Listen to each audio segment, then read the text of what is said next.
All right, Kingkillers, we're covering chapters 24 through 26 on this episode. We talk about Auri helping Kvothe hide his blood in the underthing, his run-in with Sleat, and the badass, fantastic sympathy battle that he has with Devi. You're also going to get to hear about the savagery of her middle school, some fun times with strippers and drug dealers, and our take on all the Star Wars movies. So sit back and enjoy.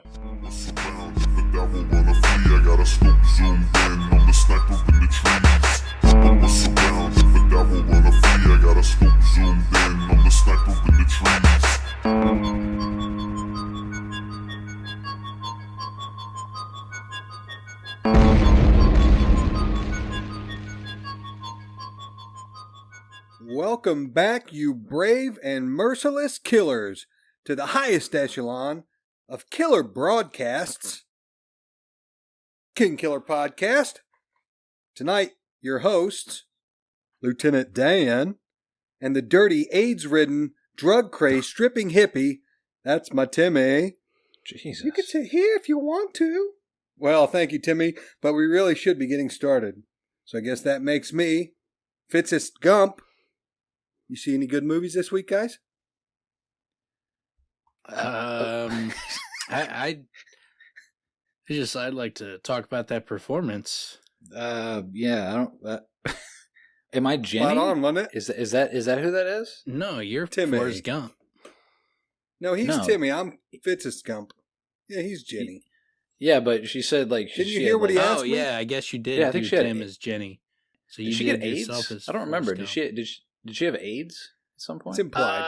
I think they say, like, I think I read where, like, the guy who wrote it says she had, like, hepatitis C or something.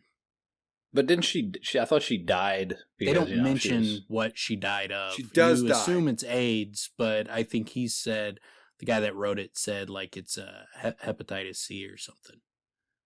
I think it was that we assume it's AIDS because it was thrust upon us to be petrified of AIDS. Well, because it was a when we were mysterious, thing, and the time frame that movie's written in. So we Yeah, grew exactly. up. That's what I'm We saying. grew up in the midst of that time frame, like Oh, yeah, we were supposed to when be it was petrified still of like AIDS. fucking a mystery, what the hell was going on, and the panic. You remember like the Ryan White movie Yeah. where yeah. like they were like drilling it into kids' heads.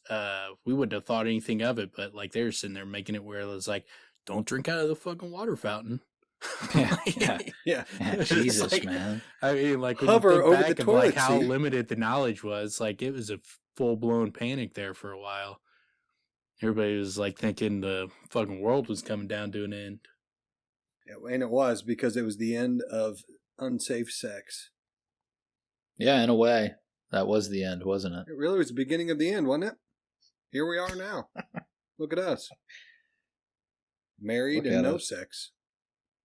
Well, wow. I don't know about all that, but okay. But yeah, we really got screwed on the ramp up of the STDs. We didn't really get that golden era. We came about a decade too late. Well, I don't know about you, but I started young. Yeah. That's how I got everything. Well, the good thing is Forrest Gump, movies like Forrest Gump can insinuate that, too much sex turns you into a dirty, dirty, disgusting piece of crap that will die young. Well, no, I wasn't saying she was How do you dirty for get that. that? She's a hippie. She was a hippie. That's why she was dirty. I'm I'm all about free love. Gotcha. Because you in the You're all about- introduction, hold on, it was you just- dirty you just and disease riddled. slanderized hippies, and then you say you're all about Yeah. free Yeah, love. for not showering. For not He's- shaving and not showering. You can't because slanderize it's hippies conflated. and then adopt their moniker. Hey, that's not why she was dirty. That's my point. She wasn't dirty because she was getting around with everybody. Because in she was town. sleeping around. It was because She she's was a hippie. waiting at the docks for the sailors to come in. Back from So- Vietnam. So that's not dirty. It's being a hippie that's dirty. They didn't even Yeah. they didn't even show Okay. her sleeping around a bunch. They just showed her It was They implied. with a insinuated. couple of dudes. No, they showed, showed her with doing- a couple of dudes. They showed her as a drug addict. They showed her doing problem. heroin. Yeah, that's what I was Yeah. going to say. A lot of heroin. It was a drug thing with her, not a she wasn't like sleeping around with a bunch of dudes that we know of. Well, and some guy that knocked her out, like that would smack her around, that didn't like Lyndon Johnson as well. I remember that. Yeah, that's one of my favorite scenes in that movie. It's fucking Lyndon Johnson. Like, you just see blames Lyndon Johnson for his reason of hitting the a Black woman. Panther. It's fucking Lyndon Johnson. Yeah. Forrest Gump at the Black Panther event, and then that guy hits Jenny, and just like the red light goes off, and like he's just marching over to him and just starts pummeling the dude. Yeah, without any hesitation. Yeah, he goes directly straight at him in a beeline. It's great. And just pummels him, and then he's like, the greatest line. Sorry to mess up your Black Panther party. He's like a fucking fascist. He's a fascist because he started knocking him out. And then he blames Johnson. I love that because like his excuse later was Johnson, man. It's such a legendary movie. I think that might be the high point. I just remember I like the soundtrack a lot. I didn't know we would be talking about Forrest Gump, but here we are. I mean, this is a good soundtrack. I forgot about that, Tim. It's a great. But soundtrack. Hey, before we lose all of our audience to go to Redbox and rent Forrest Gump. Yeah, Redbox. There's a lot of people I changed my opinion. It's a terrible movie. Don't watch it. Let's get into it. Chapter 24, titled Clinks. Kvothe, having just scared away Auri by questioning how she knows about the Siri Day, chases her to their normal meeting place, and after some explanation, Auri leads Kvothe into her underthing and into Clinks, where the two of them stuff bottles of Kvothe's blood and hair and send it into a turbulent underground pool. Kvothe gets cleaned up and heads to Willem's room to be babysat. Guys? It's not a very eventful chapter. I mean, it just kind of finishes off the interaction we got last time, where you get, Auri runs off, and then he goes marching on to go down and get rid of his blood. But yeah, then she pops in, and you get a little bit of a sense of Auri and the fact that she's like, I don't like to tell, through sobs, and you get the sense that it's not just that she's cracked. Something messed up's happened in this girl's past. Yeah, we get more about her as like legit broken, hiding like a lot of pain. And she's had no one, obviously she has no one to open up to. She's literally hiding from the world. But she also does go as far as saying, hey, like I didn't go as far this time. Did you notice that? Did you notice that, Kvothe? I didn't go as far. Pretty good, huh? And, but I did also, it does also give us a bit more about Kvothe as, an actual decent, caring person. Because he literally, we're in his mind, and the way he actually describes it is, he felt extraordinarily bad seeing her in that state. And, it's important given, how he can be pretty vicious at times. But he literally, I don't remember exactly how he puts it, but it was like one of the worst things he had ever witnessed. Yeah, well, he's mad at himself. He knows better than to ask her certain questions. He didn't think about it. I don't remember what he said either, but he's definitely mad at himself. I think part of it is, yes, he kind of put her in that state in the moment, but I think he's also broken up at the fact that like someone is this broken, like because she's in his eyes, she's a great person to him, and then to see that she has this within her. So this is what she lives with walking around. This is why she doesn't come out and interact with people, because she's this broken. That's pretty sad. And, that affects Kvothe in a way that makes him more real to life. It makes him much more complex. True to life. Like true to life. I knew I fucked it up. Sorry about that, Fitz, if you will. But I'll allow it. Obviously, I've been talking to a lot of people about Kvothe. Like I made the video about the Mary Sue, and then after we had talked about it in the last couple episodes, and you get a lot of people who talk about him as if he's this two-dimensional character, and then you see the complaints against him, and they're so wide-ranging. It's like, can you guys not all see like how all your different complaints like show how complex of a character he is? He's very caring, and extremely loyal to someone like Will and Sim, Auri. he's extremely determined. He's extremely capable. He will threaten to murder you if you don't do what he wants. And he'll lie. He'll lie to people he cares about and feel bad about it. He will murder people. He'll kill people. He will do some, barbaric things. He's a very complex character. The murder aspect of it, like, I don't know. I don't consider Kvothe a murderer. I mean, I know he kills. It's for the most part in self-defense, like poisoning a woman and who's defenseless and then going in and killing her. Yeah, how's that not murder? Justified killing. It doesn't matter if it's justified or not. It's still murder. Like, I mean, it wasn't self-defense. It's morally ambiguous, or it's okay. It's not cut and dry. I understand why he did it. I don't look at him and like, oh man, he's a murderer, fucking piece of shit. Like it'd be like, he's a murderer in the sense, like if someone, assaulted your kid and then you went and just took the dude out, like I wouldn't be like, what a terrible person you are. I would still say, well, that's murder, but I understand. I don't know what the actual definition is if you're actually murdering somebody who's harming you or like. Is it still murder? I don't know what the definition is. There was no self-defense to it. He went into a situation where they were not attacking him, and then he poisoned them, and then why they can't fight back, he kills them. That's murder. I get it. Okay, it's murder. I'll give you it's murder. What I mean is, it's not a bad thing. Like, I would agree. I guess maybe a good way to put it. What they did. A good way to differentiate killing. Okay, but a good way to put that, I think, is he decided himself is to become judge, jury, executioner in that moment. So what do they call that? There's names for that. It's like outlaw vigilante justice.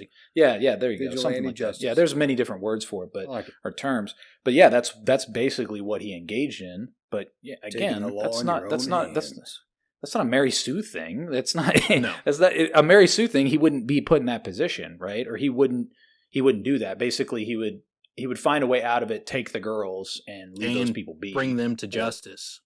Yeah, get them arrested, what have you. Yeah, but back. I mean, in terms of the chapter, there's not a whole heck of a lot, but there were a couple things I thought worth pointing out. Auri mentions that she was looking at the lightning and she saw one that looked like a tree. Anytime I see something like that, that symbolism of the lightning tree is repeated through this. It's Bass' book, but it's also, what we see with I always forget what to call them. It's like a troop, right? That's with Cinder. The contingent of troops. The bandits? The bandits. There you go. But then that even beyond that, again, building out Auri, we know she's smart, and we know she was at the university, but when he plays his little game with her, well, what was in the lightning? She says galvanic ionization. I'm like, oh. So she gives like the scientific what it is. And then she plays the game with him, river ice and the sway a cattail makes, which is always great, man. Like what he does with their little game is really tremendous. He gives himself a tremendous opportunity to play with words and symbolism. And he uses it in such a great way because it's what you would envision these things would be, and it's super creative minds of Auri and Kvothe playing back and forth. But you get that line where Auri's showing her knowledge and then also playing the game, which really is a game because she's doing both here. The dialogue it's very unique, but you get into the scene like when you get Kvothe and Auri. You kind of get wrapped up in their conversation, and it's cute and it's funny, and it's very likable, but it also feels real to their characters. It's extremely cleverly written. It's very dialogue can obviously be extremely difficult to write. Sometimes it's very bland, where everybody kind of feels very similar, but their personalities are so distinct to the point that when Kvothe is talking to Auri or Will and Sim or Elodin, the the way he talks, his personality, it changes. It's different, So like he really does a good job as far as fully developing the character to where they feel like a fully fledged person with, a complex personality rather than, a one note character who's always, the same way. Well, and that really shows so great as well when you're reading the books. You get a different feeling when you know who he's going to be with. Yeah, you get a feeling like what this is going to be like. It's great. I always look forward to that with great writing, is that what this situation, somewhat what the complexity is going to be like and how they are with one another. So you get that feeling within the scenes with the different characters. And speaking of building the scene, we didn't really talk about it. I thought it was great, just like the visualization of the flickering light of the storm, which made things harder rather than easier for him to be able to see. So he'd get flashes where he basically can't see, plus he's hobbled. So it took him practically forever to get across the rooftops. Not to mention that tile that he doesn't like so much.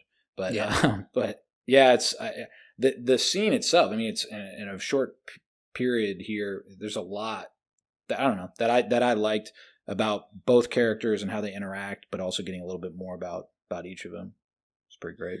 Hey, one thing I wanted to throw out there, just because we gloss over it, the three of us, but people who are normally in my position may gloss over it and not realize, but she calls the Siri Day and calls him her Siri Day and says he's beyond reproach. I know we've talked about it before, but I just want to throw that back out there that she, it's just more world building where we don't know exactly what the Siri Day is yet, but they're beyond reproach.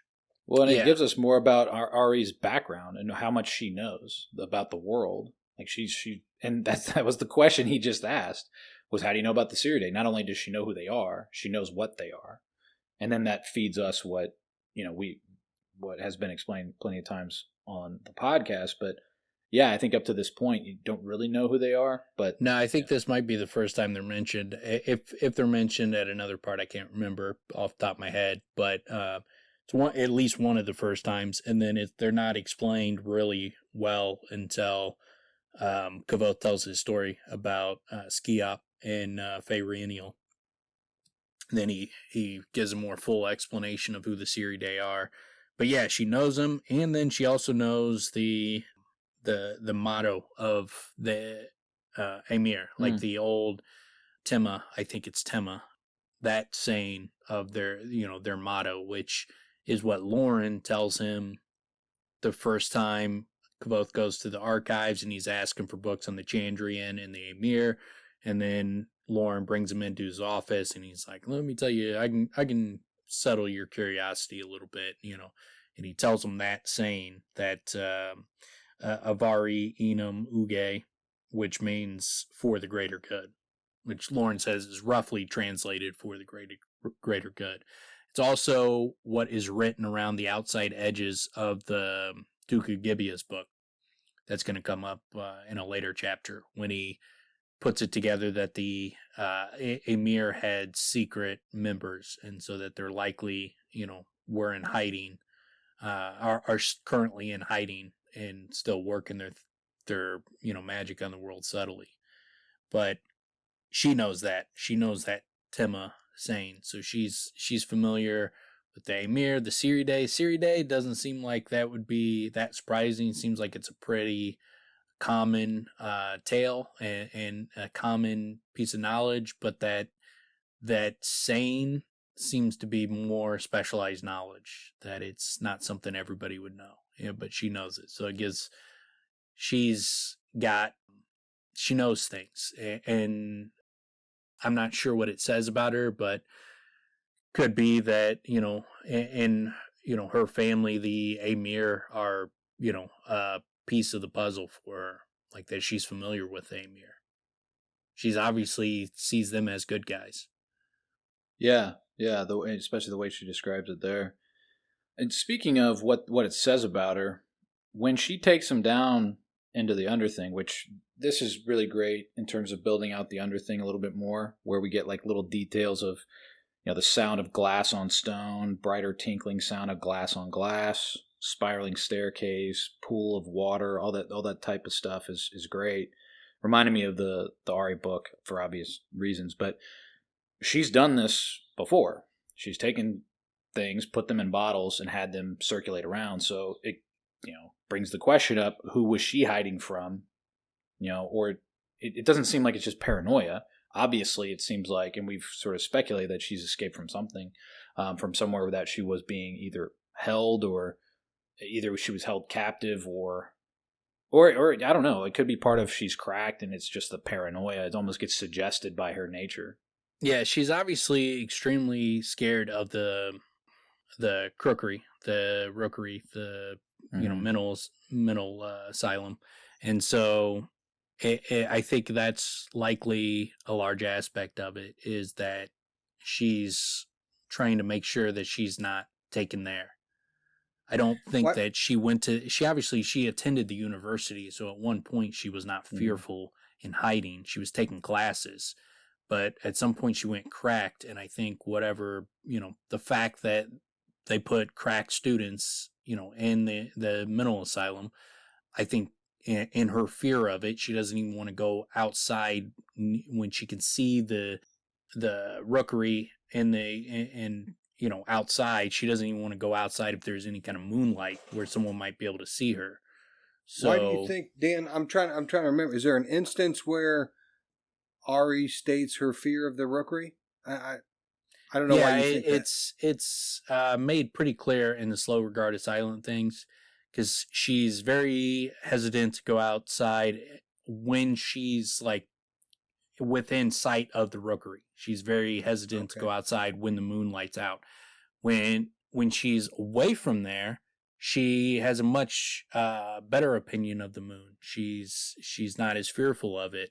But it's only that the only time she's fearful of the moonlight is when she's out in where people could see her, and she's within sight of the rookery. So there's clearly her fear of the moonlight is that someone might see her and take her there. She's petrified of the place. So it's clear that that's that's one of the big things she's worried about. And so she was attending the university there, so obviously she wasn't always this jittery, but she is now because she's cracked, and I think I think it's pretty clear that's why she didn't want to get put away. I also liked about this chapter the pool itself.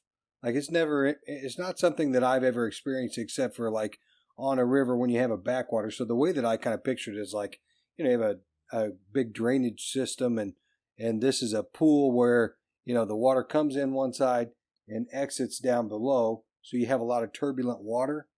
And I mean, it's just kind of dumb, but Rothfuss does a great job of filling it out, because he's like, he has Auri say, sometimes they're gone. The bottles will be gone for a few minutes, sometimes a day, sometimes they never come back. And it's like, well, what the hell are we dealing with? And so that made me think about what it actually is. Well, it seemed like maybe it's a huge aqueduct or a drainage system that, while there's a surface water that she can get to, there's some kind of flow there as well. Yeah. Well, and it's clean. That's the other thing, that it's actually clean water. He makes the point of pointing out that it's clean. So it gives you a whole different feeling about it, Yeah, it's cool. It's subtle, and it's, they're kind of spinning around. Almost feels like a whirlpool, but not exactly. Yeah, and another thing they mentioned is he brings up Braden beer again. Said Auri reached into the bag and pulled out a heavy stopper bottle of the sort that might have once held Braden beer. I mean, obviously Braden's a major player in this book, and so the fact that they keep bringing up Braden beer, though, I don't know if there's anything to it, but the only thing I could think of is that Braden beer it's good for you, but people think it's disgusting. So I could see it in the sense, if Braden is Dennis' patron, that he would take on, maybe that's not his real name, and he's taken on that name because he sees himself in that way. Like, what he's doing is good for people, but he's doing some shady shit, like a mirror for the greater good type of thing. Where maybe So that's why he's taken on that moniker. So that could be a possible explanation. Sort of like he's hiding in plain sight in a way by being a bit of a scumbag, when his end game is to do something good. But yeah, well, I mean, the way I would look at it is like, obviously, because if he beats on Denna, so obviously without knowing any extra information, that's clearly bad. Yeah. But it could be that he's doing it for a greater good. There's a purpose behind it. There's a reason behind it. There's something. This is even piece of the puzzle that we don't understand. That this if is we even did understand better. It would make it more understandable. This is way more effective than the Lyndon Johnson defense. Yeah, right. Yeah, it's definitely way better than that. Maybe he's just a drunk, Maybe he gets drunk on beer and beats the hell out of Alvaron. He's just getting under my skin. Behind closed doors, he's just super he can't control his emotions. All of a sudden, he just flies off the handle. Mayor Alvaron, he's always taxing me too much. He's just pushing my buttons. He's not giving me the respect that I deserve.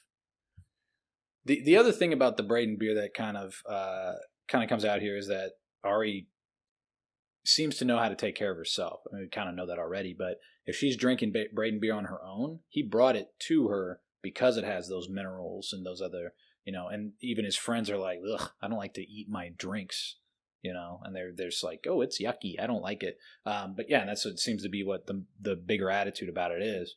But there's utility in it, and Kvothe is willing to, forego the flavor for, the minerals, the magnesium, and whatever else is in there. I don't remember. Iron. Some carbon-filled life forms, I'm sure. Fish oil. Ooh, yeah, that's gross. Good for you, but gross. We also get that Ari's like, there, that's good, we're safe. She didn't say you're safe, we're safe. So she's clearly, done this as well. Well, yeah, it seems pretty clear in terms of her act, the way she does it, the familiarity of it, but then also that seems to insinuate what she typically also talks about, that she is her brother's keeper with Kvothe. She's taking care of him as well. That's always that's sort of always implicated, or repeatedly implicated. And besides the bottle trick, she does. Besides the bottle trick, she does get all his wounds rebandaged and cleans up. I think she gives him some clothes, maybe, because he was half naked going in there. He leaves with clothes on, and washed, and bandaged. I don't remember that. I just assumed he was washed, bandaged. He says it, and with he says hours later, washed, bandaged, and considerably less naked. I made my way to Willem's room in the Mews, and I like the way it ends, because it shows you some of the the effects of Tarbean again, where he's like, that night and for many to come, Will and Sim took turns watching over me as I slept, keeping me safe with their Alar. They were the best sort of friends, the sort everyone hopes for but no one deserves, least of all me. Which is a ridiculous thing to say. I mean, he's Kvothe, I would not categorize him as a bad friend. He's willing to do put his friends in precarious positions, put them in a bad spot to help himself. But it's not like he's doing it, for, some stupid reason. He's doing it because he wants to get revenge on the people who murdered his family. So he will position people into a less than, ideal spot for themselves if it, helps him get at the Chandrian. But he's not just like doing it because he's trying to screw them over. He's just looking out for old number one. He's clearly a good friend. He definitely deserves good friends. I thought that was Coat speaking. I thought when he was saying that, he was. I agree. It is Coat, but regardless, what I mean is, I think Kvothe thought that too, though. He obviously had horrible self-esteem, at that time too. Yeah, but I see what you're saying, but kind of the way that I took it is, again, this implies he does something that ends up being pretty bad for the world, but also individually is bad for either Will or Sim. I think it'll end up being Sim. But yeah, I think in the end, if his friends are worse off for having known him, he's going to carry that weight. And I think he carries that weight as Coat. Yeah, I 100% agree. I think that, he has that feeling now as Kvothe in that moment. Well, back then, I should say. He has that but I think what's happened and and what's going to happen in book 3 is going to further that feeling. It's not going to give him a reason to feel better about, his, being his friend. I think being his friend, I think it's going to have some dire consequences. But that's a big problem if Rothfuss is trying to do a Mary Sue thing. Yeah, right? Yeah.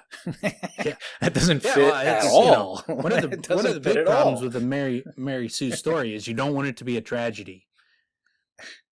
That's a very hard thing. That kind of throws a wrench in the whole Mary Sue, that if the story ends in a tragedy. Yeah, that's a real hard thing to reconcile. If it starts as a tragedy and you know it's going to end as a tragedy because of how it starts, how can he be a Mary? That's like the easiest way to point out he can't be a Mary Sue. Yeah, based on that alone.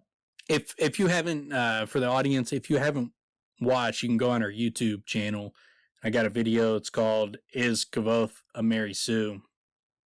which that would have come out way before this episode, and so you can go on the YouTube channel and look it up. But I take that argument apart piece by piece. It's to me, it's an absolutely ridiculous argument that Kvothe's Mary Sue. Could you say like he's extremely talented? He's extraordinary. Yes. Is a guy that murders people, who does all kinds of dirty shit, a tragedy, just on and on. Go through a long list of things. I just know. I think it's he's way more closer to an anti-hero than he is a Mary Sue. So, hey, Dan, not to get off the subject, but I wanted to ask you a question before I forget. There's a point in the story because what we're talking about, Kvothe being considering himself guilty or not worthy of friendship. And I recall a point where Kvothe receives a gift, I think. Or maybe someone just is thinking about him, and he's like, he says something to the effect of, it was a long time since anyone even thought about him or considered him in that way. That happens a number of times. He gets choked up because Sim it was when he was running himself ragged, taking too many classes. He was overextending himself, and he just got his loot back, so he's practicing with that. So he wasn't spending a lot of time with them. So Will and Sim were giving him a bit of shit, and then they were just like, basically like, we miss you. We want to hang out with you. We want to spend time with you. And he gets fucking choked up over it. So this is a kid that, if you get choked up because your friends want to spend time with you, well, you got some fucking baggage.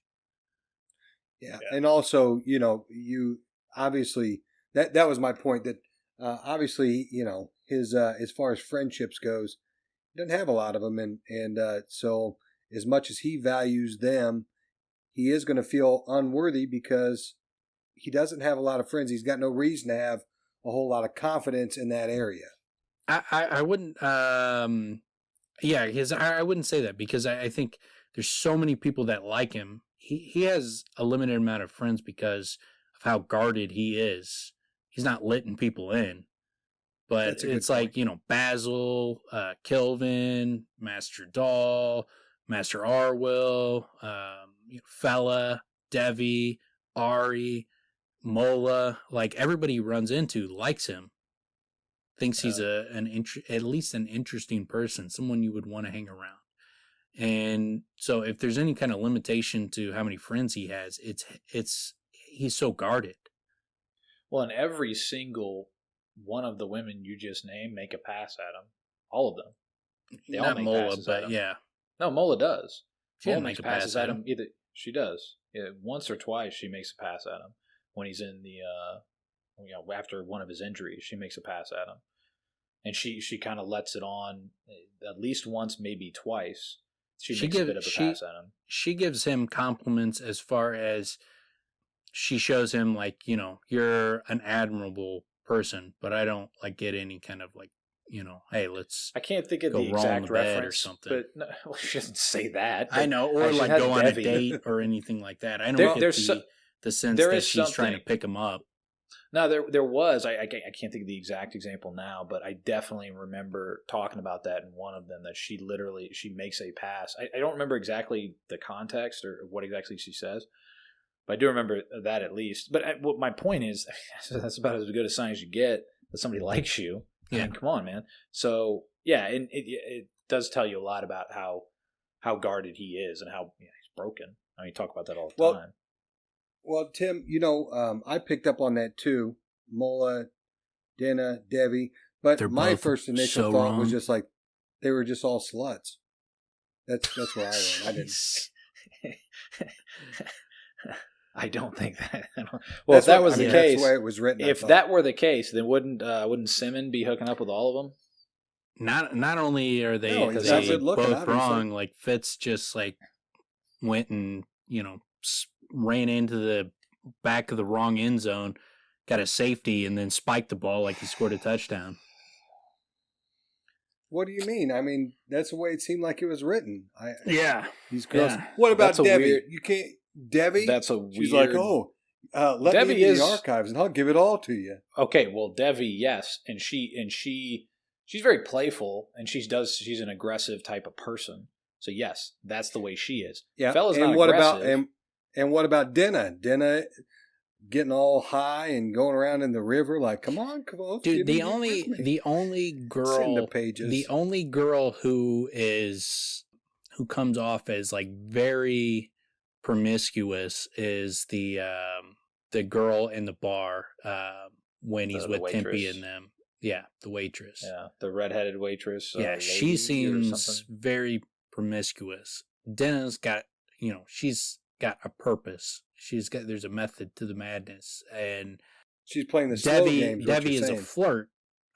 She is a flirt, but we don't like see her fucking just rolling in the hay with a bunch of dudes.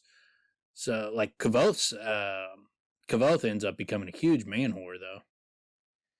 It's funny that we're even entertaining what Fitz is saying here. This is fucking ridiculous. Well, I am rolling it back, like he's throwing out fucking very controversial accusations. So trying to roll it back. It's all clear as day to me, guys. I don't know what you guys are missing in this story. Apparently, you haven't read enough fantasy novels. And when I say fantasy, I mean romantic fantasies. Oh, nice. Like Danielle Steele. That's not fantasy, though. Fitz is taking the role of the people who are hardcore against any kind of sexual activity in fantasy books. Like, it really, really offends them. Their delicate sensibilities. I was offended. Any sexual nature. Not offended.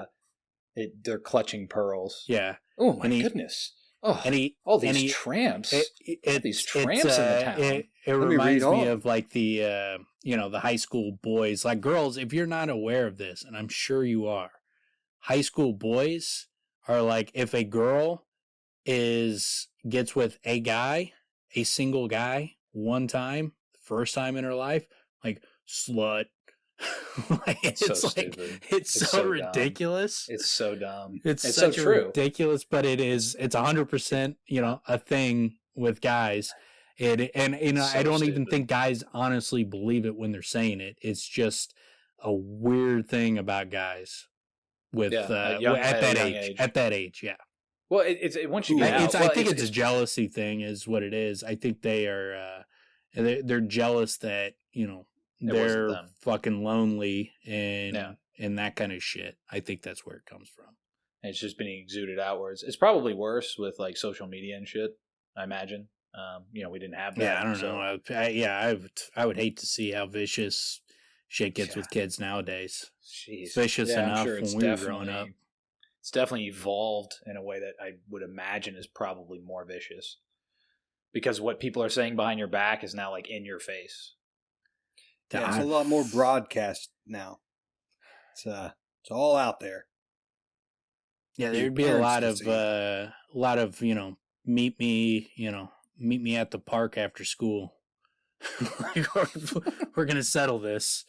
Like I'm scheduling events constantly on Facebook. Do an Evite. Oh man, imagine that, because it used to be the fights. That if you knew there was gonna be a fight, it was all just word of mouth. Oh, it spread though. Yeah. I mean, like once a week. I mean, and these were big events. There'd be like, 100, 150 kids show up to a fight. And it was terrible fights. They were horrible. Two people who didn't know what they were doing. Yeah, I was going to say 9 times out of 10, but probably like 39 out of 40. You might get some good fights nowadays with you get a kid that's like been doing MMA for 6 years. Well, he might just be wrecking dudes. I think, again, it comes down to also the showmanship. I think because everything is broadcast online, they're watching TikTok all day. They're like, well, if this is going to be a fight, I'm going to have some real showmanship. So everybody's walking around like McGregor and shit. Yeah. Hamming it up. Oh, man. That'd be funny to watch. Like actual legitimate dudes doing this, trying to like put on a show for everybody. I can't imagine, they don't know how to fight. Especially our middle school. I cannot imagine if that would have happened during the era of social media. Because, like, I saw a guy sit there at a lunch. This is a little story for the audience. Like, there was a girl that used to harass this dude every day for, like, 6 months straight. Every day at lunch. Harass him. And just talk mad shit. And this kid was super quiet, and he would never say anything. He would never do anything, and he'd be like, dude, like, say something, man. This is getting ridiculous. And then finally, this kid had enough, apparently, and he didn't, like, snap and be like, shut the fuck up. He jumped over the fucking lunch table. He stood up on one end, crossed the table. She's at another table. Crosses that, and then steps over that table and cold cocks her straight in the face and just drops her. And it was like, holy shit. It's like, this kid's like the most quiet kid I've ever seen in my life, and he just went fucking laid out some girl. Like, what you there is a limit. You would see fights like that all the time. Not like guys and girls. Well, mostly guys and guys. That's pretty rare. That's pretty rare, yeah. Yeah. But yeah, I mean, yeah, you'd see girl fights. Usually it would be girl fights, dude fights. Girl fights were vicious. My favorite was do you remember the two big guys? Outside of industrial tech. Yeah. The teachers never showed up. And so they were fighting for like 10 minutes, and they got so tired that they just stopped fighting. It wasn't 10 like minutes. It was no one got in trouble, but they were like fighting and waiting for someone to break it up, and everybody's just standing around watching it. And then they got so out of breath that they couldn't continue anymore, so they had to quit. Yeah, everybody started laughing. Hard work, man. And they were aware of it. And then once the teachers showed up, they started going at it again. Yeah, oh yeah, that's right. I forgot the teacher showed up at the end. They got gassed in like 30 seconds, and then the teacher showed up, and everybody's just like, what are we watching here? That's so funny, man. Yeah, that's so funny. I haven't thought about that. A long time. Good times. Not really, though. Those were terrible times. We were locked in a jail all day. This is why these fights happen. Yeah. Jesus. Yeah, it was a violent era of my life. All right. That's all I got for that chapter. Yeah. But I fun story time. Getting to know your host time. Yeah. All right, then. Speaking of terrible times, chapter 25 is titled Wrongful Apprehension. I've had a couple wrongful apprehensions. Am I right, guys? Kvothe visits Kilvin in search of a schematic for a gram. Kilvin denies Kvothe, but does grant him a private room to work and access to precious metals. Kvothe visits a Gaelet named Sleat, but when Kvothe mentions that he owes Devi, Sleat denies Kvothe the schema. However, he does sell him a crossbow. After Kvothe goes to the archives and asks Fela for help finding the schema for the gram, she agrees and the two begin looking. Guys? Yeah, so I like that, Kvothe, his initial instinct is to defend Devi. Like, he's like, no, they're wrong. Clearly wrong. I don't know anything about women, but I don't think she would do this. And he's right. Yeah, his instincts are right. Yeah. But, obviously, that switch gets flipped when he goes and sees her and he realizes, she's responsible for the plumb bob that switches everything. Horribly mangled situation, but obviously we'll get into it. It's next chapter. But I like the build up of the mission. This whole rundown from the mission to get the gram to destroy the Mamet, to get to the heist. It's these are great chapters. These are fantastically entertaining chapters. These next handful that are coming up, they're very fun to read. But so we get him going to Kelvin, and he's like, "Yo, can I get a gram?" And Kelvin was like, "Oh, it shows, a lack of trust." And he's like, "It's like you for good freaking you have grams. Like, what are you talking about? Like, your guys's Gilder is a gram. Like, so what are you talking about? Like, you guys don't trust people. Like, to the point where, like, when Kvothe gave him the hot foot, what does Brayton or Brendor say to him? He's like, didn't you have your Gilder? It's like, how dangerous it is to go around without that. And it's like, yeah, like, what are you talking about? Like, shows a lack of trust. It's like, okay, then why do you guys have Gilders? So would this thing automatically protect you without having to do anything? Just automatically? Correct, yeah. Automatic protection. Yeah, it does what he's doing for himself. It just does it automatically. So it's like a piece of sigildry. It's kind of like he talks about, like, in a couple chapters when he talks about, like, how he could make a device that would boil someone's blood. And they're like, well, you could do that with sigildry. And he's like, yeah, but you could do that with sympathy. And he's like, but with sigildry, you could just make it and then anybody could use it. So like a gram, like, he can defend himself with his Alar, but a gram will do it without him having to physically do it himself, or he could make it for someone else who's not even capable of sympathy, and it would protect them. So it does the same thing that sympathy does, but it's a machine that does it basically. Well, and clearly they all get, people who have this knowledge of what you can do once you have these powers understand the reason why it makes sense to have a gram. And it seems like everybody would have one if it wasn't so expensive and hard to make. It's just, in a way, it's a cop-out, but also Kelvin, he's like, in a way, he's like the perfect company man, right? He's always pointing out, like, well, this is how that looks, and maybe you should be considering this. He does that all the time, especially with Kvothe, pointing out that line of what's appropriate, so to speak. Yeah, but yeah, it's one of the few times where I listen to Kelvin and I'm like, you're being ridiculous. Like, what do you mean? Like, I mean, like, because we talked about it in a previous episode.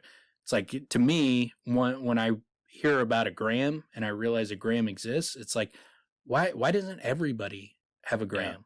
Yeah. Like, that should be like, a hot selling item, a much hotter selling item than an arrow catch. They can talk about, like, well, nobody does malfeasance. Bullshit.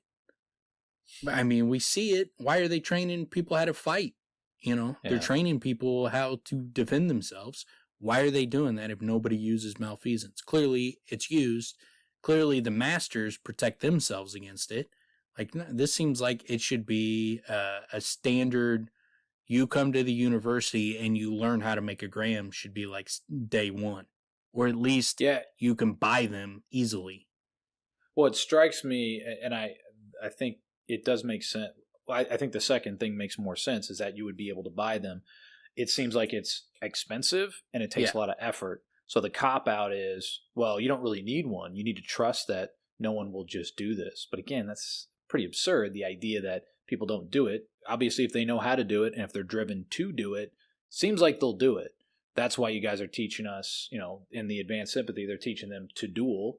That's the utility there, part of it. Part of it is also control and all of that. But yeah, I agree with you. I mean, it makes sense. It's one of the more convoluted aspects of the story, because most of the story is not convoluted at all. It all makes perfect sense.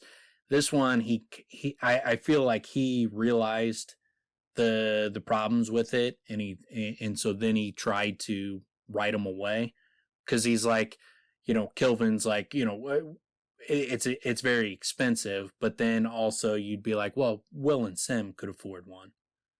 They could be like, you're getting attacked, someone's trying to kill you, let's just buy you a gram. So you have to take that option away, and so the way he takes that option away is like, we don't have time to make you one. And people are too busy because of the place was set on fire, and work is too backed up, so no one has the time to make you one. So it can't just be that it's too expensive for him. It's got to be that people don't have the time to make one. So he writes around it, but it's a little bit convoluted. It's like you would think like these things would be high priority. While we're on this subject, I did notice a small hole that I wanted to point out. Maybe you guys can help me. So the gram also helps prevent slippage. So follow my logic here. If a gram prevents other people's alar and sympathy from attacking you, and slippage is your alar and sympathy going out into the world, it means one of two things for the gram itself. One, it either stifles all the alar, or it shouldn't work for slippage for you. You know what I mean? Like your own personal slippage. I guess maybe I just don't understand. But either it works because it's incoming sympathy onto you, or it works because it's sympathy.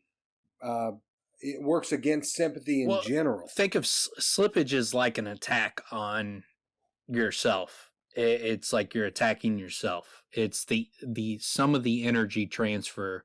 Some of that energy goes into the object, some of it goes in the air, and then some of it will go into the person who's creating the link. And so the slippage. Hold on, like okay, let's say you're trying to heat something up. So some of the heat is going to go into the object, some of it's going to go into the air, and some of it's going to go into you. So obviously, if there's too much heat, and the slippage is too high because the link is too bad, there's too many holes in the link, and so it's too much of the slippage is coming into you. You could set yourself on fire, literally. So what the gram would do is that slippage, that heat that would normally set you on fire, it will absorb that in the same way that a gram, when Ambrose tries to stab him or set him on fire, the gram will absorb that impact, and it would absorb the slippage as well. Okay, so if that's the case, then when you're trying to, for instance, in a couple of chapters when Kvothe's battling Devi, when you're trying to draw heat from another source, wouldn't that mean that you can't draw the heat because you're wearing a gram? No. It doesn't prevent you from doing magic. It prevents magic being used against you. It prevents it from negatively impacting you. So it doesn't prevent you from linking things. It just prevents the negative aspects from it prevents the leakage, the slippage from negatively impacting you or from someone outwardly attacking you. It doesn't prevent you from doing things. It prevents last thing. other people from doing things to you or the slippage from doing things to you. Okay, then last thing. If you're wearing a gram, you fall into an icy river and you're hypothermia, whatever, you don't have your alarm. And a Loden comes up and tries to use some sympathy to warm you up. Not going to work. Is that right? You would think, yeah. Yeah. I don't know exactly how it would work, but you would think, yeah. I mean, it's not just a negative impact. You would think it would, like, you would have to take the gram off the person to be able to heat their body back up if that was necessary. Yeah, you would think that. I mean, that would be the only way it'd be logically consistent to me. Otherwise, it'd be like, so they can heat you up for good, but they can't heat you up for bad. How does it know good or bad? You know, it's an inanimate object, so you would think it has to be that way. It would have to be the human being allowance, I would imagine. I don't think it's the allowance. I think because, like, otherwise, like the object has some kind of telepathic link with you. Yeah, I think it is. I think it's just. I think it would have to be that you would have to take it off. Otherwise, they could not do it. Well, I was being devil's advocate. It seems like it has an absorbative. That's not even a word. It absorbs things being done to you, or so the slippage is something being done to you as a result of what you're doing. Yeah, I would imagine also that if he needed to, Kvothe could probably draw heat or energy from the gram in a painstaking effort. If he needed to, because there's metals in it. There's things in it that you would think could be probably utilized. Not much heat. You can't draw much heat from metal, but yeah. Well, something. Maybe. I mean, it would give something. Like for gold, for example, when you wear a gold ring, the gold ring actually conducts or adjusts to your body temperature. Yeah, it's the same thing like with the sympathy lamp. Like the reason the lamp will stay hot is there is heat in the metal itself. Yeah. And like so, and just like keeping your hand on it will keep it lit because it's still getting the heat from your body. That little bit of friction or that little bit of close contact still lit your heat from it. It's something. It's not like a hearth fire, like when you're drawing heat from that. It serves a purpose in some areas. It at least has the energy can't be created or destroyed. So if it's protecting someone from slippage, you would have to think that it's absorbing that energy. Maybe it's just deflecting it. I don't know. But something just real quick to what you said, Dan, that it would have to have some kind of intelligent property to know that the person who's wearing it, that's the alar that it wants to bind to.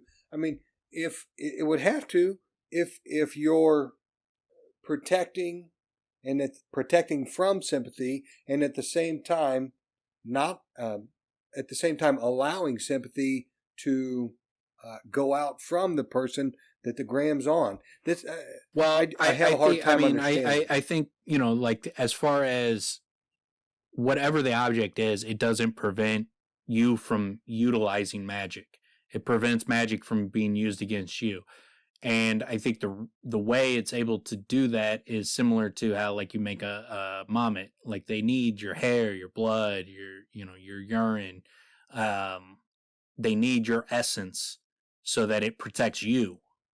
Because like when other people grab a gilder, it's like it's cold, it numbs their hand. Like but like when he wears his own, that his own essence, it doesn't numb him. It doesn't negatively impact him. So there is an aspect of it, like a mommet, that it is built specific for that specific purpose. So it wouldn't like his gram would not negate something against Sim or Will. It's not like he could just hand it to them. It's specific to the person. And but it doesn't prevent that person from utilizing magic, but it clearly prevents magic being used against them. So if it prevents negative magic, something that could kill you, then you would also think like if you had hypothermia, then another sympathist would not be able to heat you unless you took it off first. Yeah. I think that I'm going to have to assume that it's some kind of artificial intelligence, because it seems more like a ward or some kind of a guardian to me. Well, it's like a no mention of putting it's like a voodoo doll. It's just that part of that magic in the world. It's not sentient. It's just that's how the magic in that world works. Obviously, we don't know why sticking a hair in a doll links that doll. It just does. So, for whatever reason, the gram, similar objects. What it is like the gram. Whatever it is about the gram is like a ward that prevents magic. And then when you combine your essence to it, it prevents magic from being used against you specifically. Yeah, but it's not like they said that you put a drop of blood or a hair in it. So if I hand it to Sim, why would it not work for him? I think because it's not tuned to you. It has to be attuned to someone. Made him numb. Yeah, it has to be attuned to someone, like a mommet. Yeah. Like if you put, Master Him's hair in a mommet, and then you try to use sympathy against Sim with that mommet, you wouldn't get any added boost from, you would get way more an added boost against him than you would Sim because of the link. So it's the same type of thing. It's the link, the essence is just attuning it to you in the same way Master Him's hair attunes to him better than, his hair would attune to Simon. Otherwise, you would just use blood to attack someone. Yeah, you wouldn't need Kvothe's blood. It needs to be attuned to someone. That's just part of the magic. Why? Yeah. Who knows? Right. But it's clearly an aspect of this world. Yeah, that's how it's written. But also, it seems like with the gram, that's part of the process. Part of the painstaking process of making it is it has to be attuned to Kvothe in whatever way, shape, and form. But there's all types of runes and shit that he has to do, and that's part of the problem that he runs into is that, and we'll get there, but he can't work on it unless he finds out that Ambrose is busy doing something else, because he has to let his guard down. It takes all his concentration, which is an interesting aspect to add into it. But and that tells you how difficult it is. He can't just still have his guard up and make the gram. It takes all of his effort, concentration. But that was one thing about when he talks about the runes and why he can't have access to them. When you start to consider the runes for blood and bone and how they have too great a potential for misuse. And we were talking about pranks. Just imagine the pranks you could pull when you have the runes for blood and bone.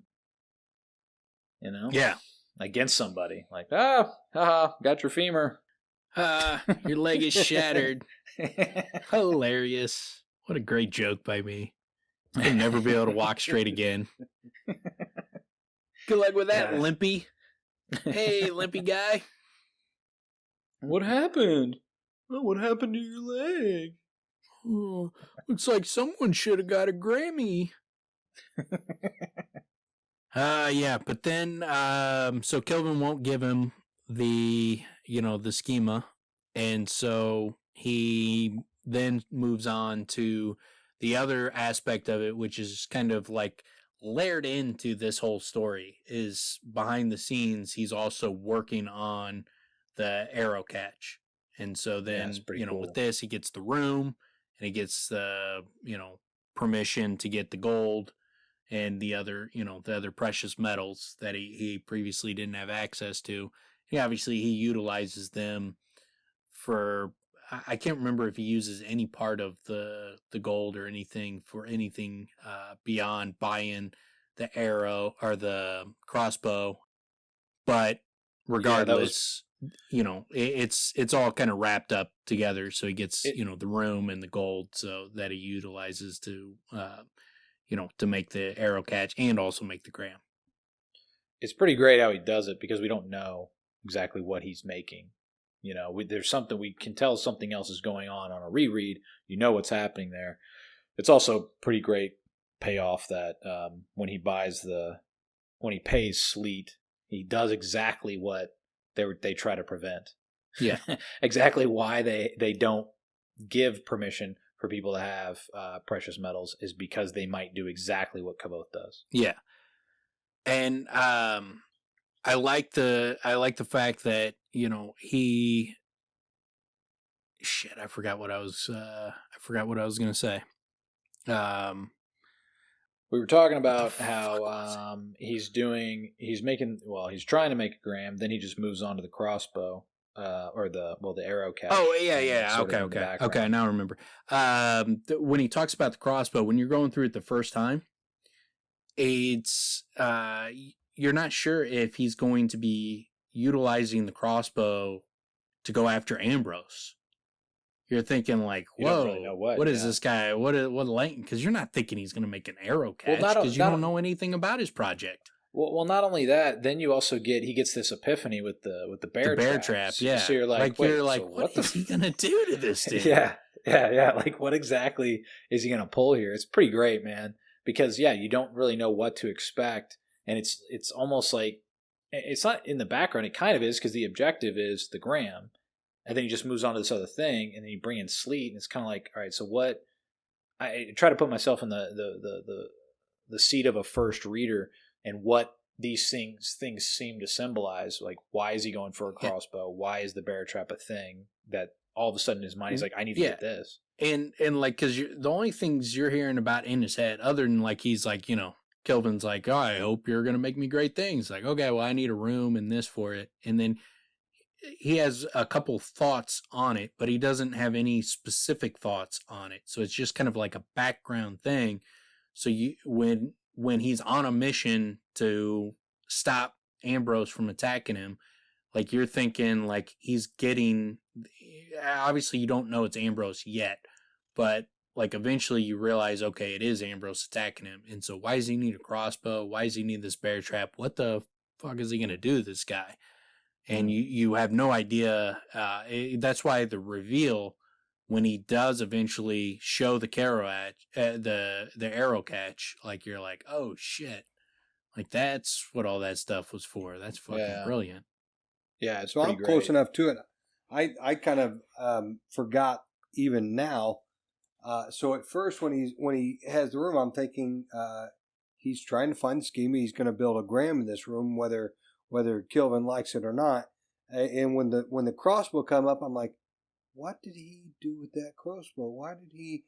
When the bear trap, when he mentions the bear trap, when he's talking with that's when it clicks. Sim, it clicked. But for the first time reader, I noticed that they don't even mention his secret project for another couple chapters. No, so you really don't have any idea what he's doing until. I mean, they mention it there, and that's just another little hint or Easter egg or whatever that's what he's doing.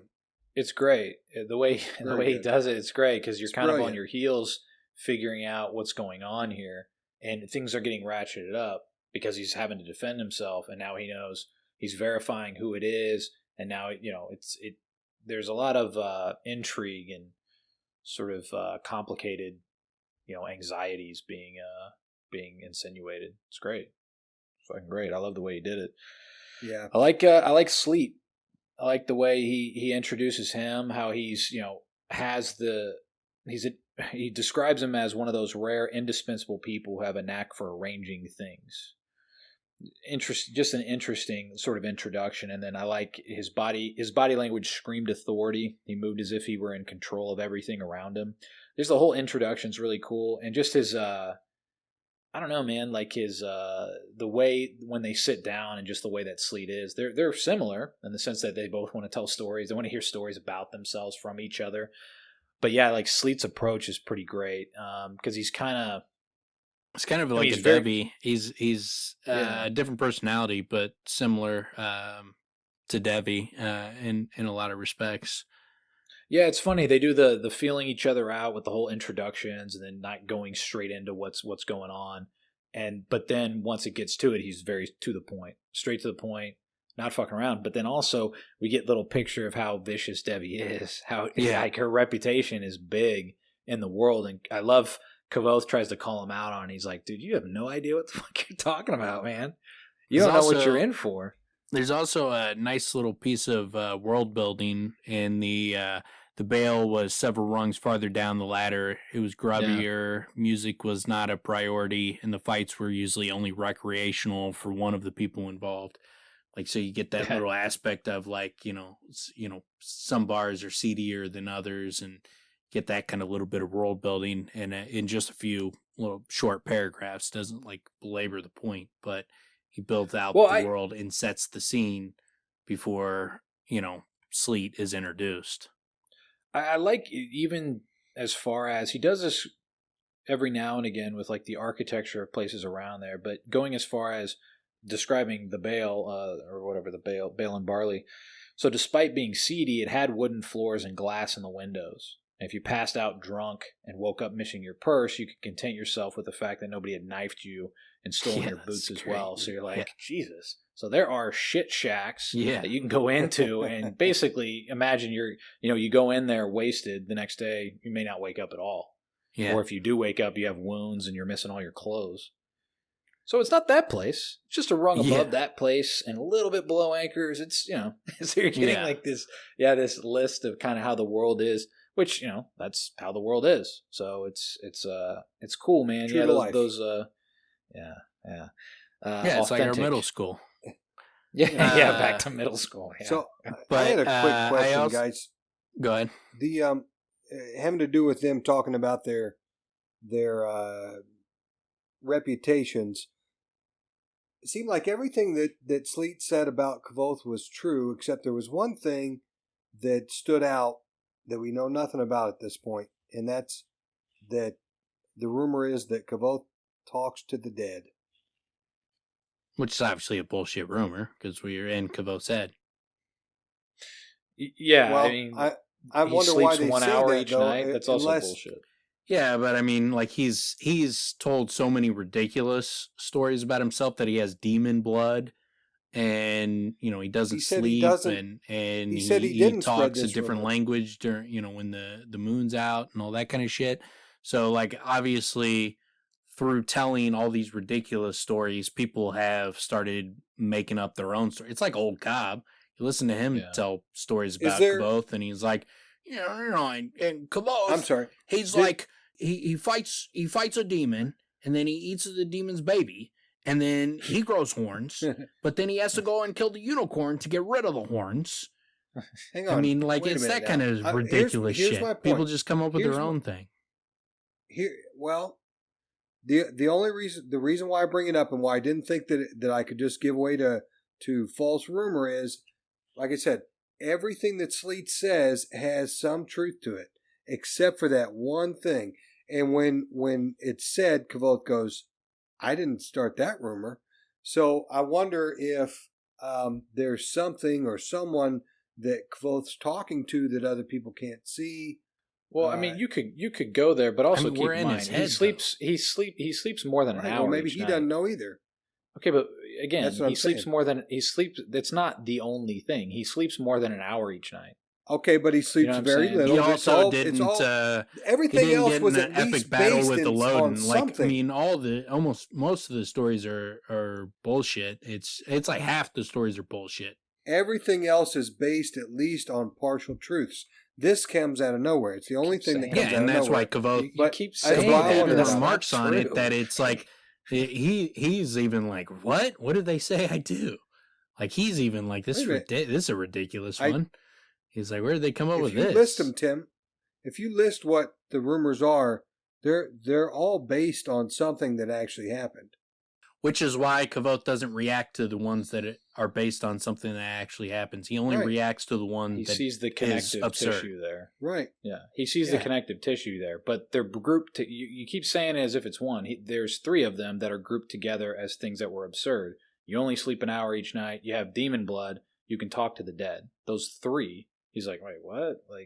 But he does hone in specifically on, do I talk to spirits or they claiming I'm digging up bodies? Rumors. Because, he started the rumors about him not sleeping at night and the demon blood. And so he's like, hold on. So now they're coming up with even more ridiculous theories than, the ones I told. Which would make sense when he's making them up. It's not just him either. It's, Basil, one of the other dudes. We see the same thing happen when he gets back from Severin. I know, but he was intentionally doing it along with Basil. Yeah. I think. No, I know, but I'm saying like as far as like ridiculous story. I mean, that's part of the scope of the book. Is like because that's what he does to Chronicler when Chronicler tries to force him to talk about the time he's brought up on the Iron Law. And he doesn't want to talk about that. Like, Chronicler tries to box him in a corner, and then Kvothe makes up some bullshit stories about Chronicler. I mean, that's part of the same thing is like how the myth details gets built out, like how Tamerlane the myth comes into play. It happens with Tamerlane, where people are like, well, it's not like that. It was a cloak of no specific color. Like they have their own little amalgamations that happen, and that's again true to life, as Fitz likes to say. I mean, it connects to all this. That's what happens when you have rumor like this, and it's great. It shows he's becoming legendary. Yeah, and in his youth, he's legendary. It just stood out to me because at least at this point in the story, and at this point of what Sleat's saying. With knowing the way Rothfuss writes, and we know that he doesn't throw away stuff. Everything else had something to do with something, and that kind of come out of nowhere. That's all. It's you mentioning it is another example of what we've talked about before. Because the way he writes, it's like every single thing can be something, and even at the times I've read the books, it's still like, well, how did I miss Phasia? How did I miss that? But it's small as shit. It's as small as this, basically. It's mentioned pretty quick, so you don't necessarily also though wouldn't go 2 books with Kvothe's been talking to demons or dead people or whatever. He's talking to dead people, and it's not mentioned at all in the 2 books. And then in the 3rd book, he's going to be like, "Oh, and by the way, I skipped over all that." But I was the whole time I'd been talking. I wanted to know if there's something else or some theory or something that people are talking about. Because do that, because it would be so cheap. Where he'd be like, "Oh, and by the way, I actually was talking to demons, and I just didn't tell you that." No, this goes back to what we talked about. Dude. Didn't we talk about this before? Like he's a dead football coach. Yeah. So this whole time he's been dead. Man, we nailed it. Like I didn't even realize we fucking nailed it, but yeah, we did. I wasn't even thinking of this scene when we talked about that. See, I knew my theory 4. is based in something. I didn't know where it came from, but that whole M. Night Rothfuss Shamalana Ding Dong. Yeah. I was going to mention something that we kind of skipped over, but go ahead. Yeah, I wanted to bring it go back to something. The Sleat was handsome, dark-haired, dark-eyed. Though he didn't have the characteristic beard, I expected he was at least half Sealedish. His body language screamed authority. He moved as if he were in control of everything around him. Rothfuss does a great job of giving you just a touch of the details. Handsome, dark-haired, dark-eyed. Didn't have the Kelvin beard, but he's part Sealedish.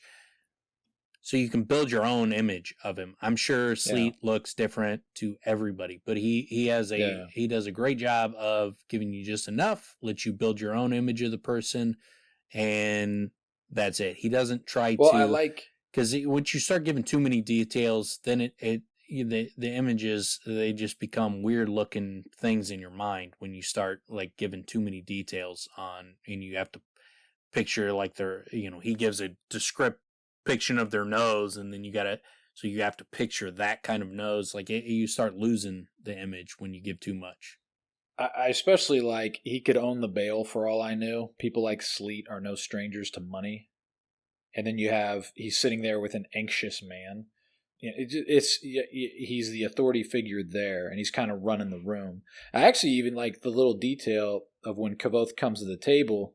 As I came closer, I noticed there was a stretch of open floor between his table and the others in the common room. It wasn't much, just enough so eavesdropping would be difficult. Yeah. It was like, this is his lair. This is where he's doing his business. And it's... I thought the same thing, Tim. It kind of made me think of like a Godfather kind of thing. Like, yeah. That for whatever reason, he's made moves or owns a piece of that bar that he's able to actually. Yeah, dude, it's right. totally an Italian restaurant with a bar, That's right. and he's chilling in the corner. He's got his arms up, white suit, Yeah, I can see that for sure. The audiobook, this is another one where I think it's essential to listen to the audiobook because the way he does Sleat's accent, there's certain words he says that have a very distinct Sealdish accent to them. He doesn't sound Sealdish the whole time. He's got like a distinct accent, but there's a little bit of Sealdish in it. There's also a little bit of Adim in it. Like there's one I can't remember the word off the top of my head, but there's one particular word he says where I'm like, man, that sounds straight up like Tempe. But then there's other words that he says where it's like, man, that sounded like Kilvin. But he's got he does a real good job with differentiating the voices, and Sleat's got a very distinct accent and voice that has touches of other things in there, which is great because Kvothe's like he looks like he's half Sealdish, and so that touch of Sealdish is a nice touch to how he does the accent. Yeah, that's cool. I hadn't considered that. I haven't listened to it in a while, but that's a good point because he's half Sealdish. That would make sense for Podell to play it that way. Well done. Yeah. I didn't pick up on that either, but it never fails. Like whenever a new character comes in, the Podell being the reader, the guy on Audible, he just does a phenomenal job. I'll say it over and over again because it's really enthralling. He's good. Yeah, and so we get a little bit of information on Sleat. And so, he talks about, it's the problem, isn't it? Everyone knows a man's reputation except the man himself. For most men, this isn't a bother, but some of us labor over our reputations. I've built mine brick by brick. It is a useful tool. I expect you understand what I'm talking about. Yeah, he reads them well. Or mirrors them very well as well in that circumstance, for sure. So one of the biggest pieces of information we get is the first one. I heard you managed to sell several vials of Regum, Ignal, Neurotum last term after the fire in Kilvin's shop where all of it was supposedly destroyed. So he sold Bone Tar afterwards, and that's why I think he's my primary candidate for the Bone Tar incident. It just seems it's possible that he just reacted, after the fact, like it went off and he sent someone in there to fucking steal it. He took advantage of the situation, but because there's not a clear candidate of someone else that would have done it, to me it doesn't make any sense. Like when people talk about it shows that the cold, so Cinder must have been in town, and so Cinder must be Dinah's patron, and they were trying to keep Kvothe away from Dinah that afternoon. It's like, well, how would they know Kvothe was going to show up in the morning when he never does? Typically doesn't. Yeah. It's like the first time he'd ever shown up in the morning. The way I see it, it seems like someone, was pressured by Sleat or owed Sleat or whatever the circumstances there. They get what they needed and didn't recap it properly. Yeah. Right? They fled the scene, basically. And because they fled the scene, that caused the whole thing. Or maybe that was even part of the order. I think that was probably part of the plan is to eliminate the supply so you're the only person who has it. Yeah, that increases the value extensively. It could be that he just took advantage of the situation, but without any better explanation for who did it, he's my top candidate when I hear that. Well, it seems like this is the this is the one. This is the one hint. Why throw it in there? Yeah. This is like the one hint that which would give Sleat larger significance to the overall story as well. You guys always harp on the payoff that the rereader gets, and I'm lucky because I have you guys kind of directing my reread. But yeah, as soon as they say that, I'm thrown right back into that incredible scene of the fire in the fishery and what Dan said when we first read it, that he could be a part of it. I was thinking about another aspect of it just because at the end of this conversation, he tells Kvothe he doesn't know anything about him because he guesses that he can get a crossbow in 2 hours, and when actually he can get it in 15 minutes. And so that made me think of a devil's advocate kind of a position against you, Dan, and what you said, where he could have been the one who get in there and get that bone tar. But why couldn't he have got the bone tar from anywhere and just capitalized on the situation? Yeah, I mean, it could be that he heard there was a fire and he's like, get in there, get whatever's left. Could be that. But without another clue as to who, there's not a clue that I've ever heard, that I've noticed, that anybody's brought up. The only clue people talk about is the cold, and they associate it with Cinder. It's like, well, that's a very loose clue. Like, that Cinder, like, where was he in the scene? Like, you know, you would think he'd have to be, like, why wasn't everything cold? If, like, Cinder's, you know, across the river, and Imre with Denna, like, why isn't everything cold? Like, so that's a very, very tenuous clue. Maybe it could be, maybe there's something more that we will learn, but until we learn more, the biggest evidence of who someone was involved is the guy that profited the most off the situation, and that's him. Could be that he just took advantage of it, but if he did, we probably are not going to get that information. So my guess is that we're not going to hear any more of that, and the clue for who did it was right there. I think that's Rothfuss trying to tell us who did it. Yeah, I thought it was kind of interesting too. What they immediately follow it up with 2 other circumstances of things that he's done, and they both kind of paint him in more of a positive light. Yeah, like little Robin Hood type acts, which actually kind of reminded me of a buddy of mine was going to get married, and we're meeting like her friends, and we're friends with him. And I remember they were like, "Yeah, tell me a story about him." So I told him like a couple stories, and then when he found out, he's like, "Why'd you tell him those? Like, why don't you tell them these stories?" And I'm like, "Yeah, those paint you in more of a positive light, but they're not nearly as funny to me." That make you out to look like, you know, super nice guy. Yeah, I guess that would have been more ideal, but that's not how like, I if you roll. want an angelic image, you're going to have to change your actions. Yeah, there's that. Yeah. And also, I guess, put someone else in the position to deliver the information than me. But that was kind of one of the things that jumped out at me on that one. So, I mean, we get, you know, few more stories about him. He'd, you know, got a message to someone despite there being a siege. He got a young prostitute working in Buttons a set of documents proving she was a distant bloodline cousin of the Baronet Gamry, allowing her to marry a certain young gentleman with minimal fuss. I was proud of that one. And then, you know, you were suspended for 2 terms on charges of wrongful apprehension, exactly what Kvothe is trying to do. 2 years later, you were fined and suspended again for misuse of university equipment in the Crucible. I've heard Jameson knows the sort of business you do, but is paid to turn a blind eye. I don't believe the last one, by the way. Fair enough, he said easily, neither do I. Despite your extensive activities, you've only been brought up on the Iron Law once. I continued transport of contraband substances, wasn't it? And he's like, you know, the damnedest thing, I was actually innocent of that one. Heffron's boys paid off a constable to fake some evidence. Charges were withdrawn after only 2 days. Not that the masters cared. All they gave a damn about was that I was out there besmirching the university's good name. My tuition tripled after that.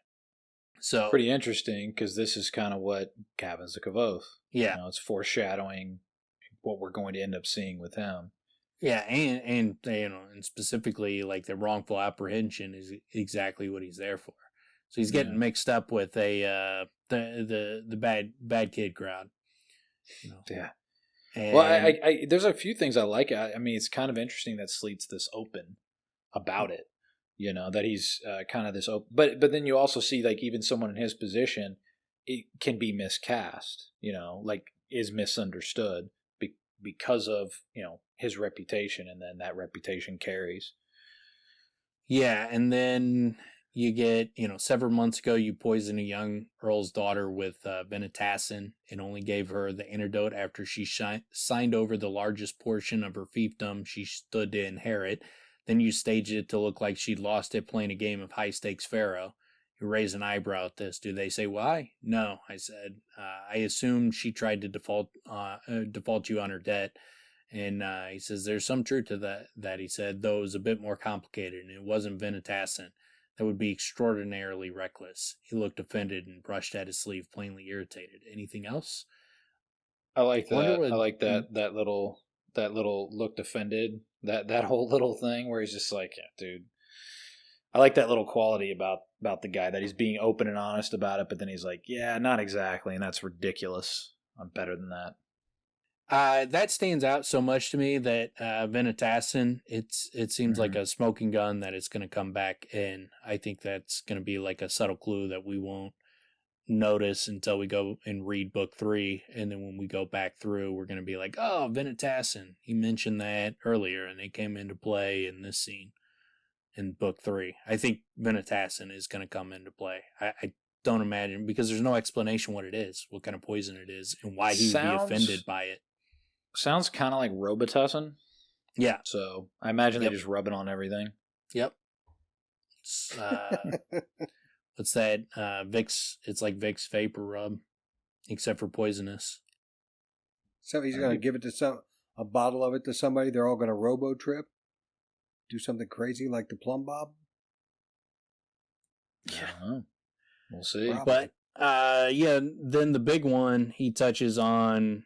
Ambrose, he accuses him of being the intermediary between Ambrose and the two guys that tried to kill him.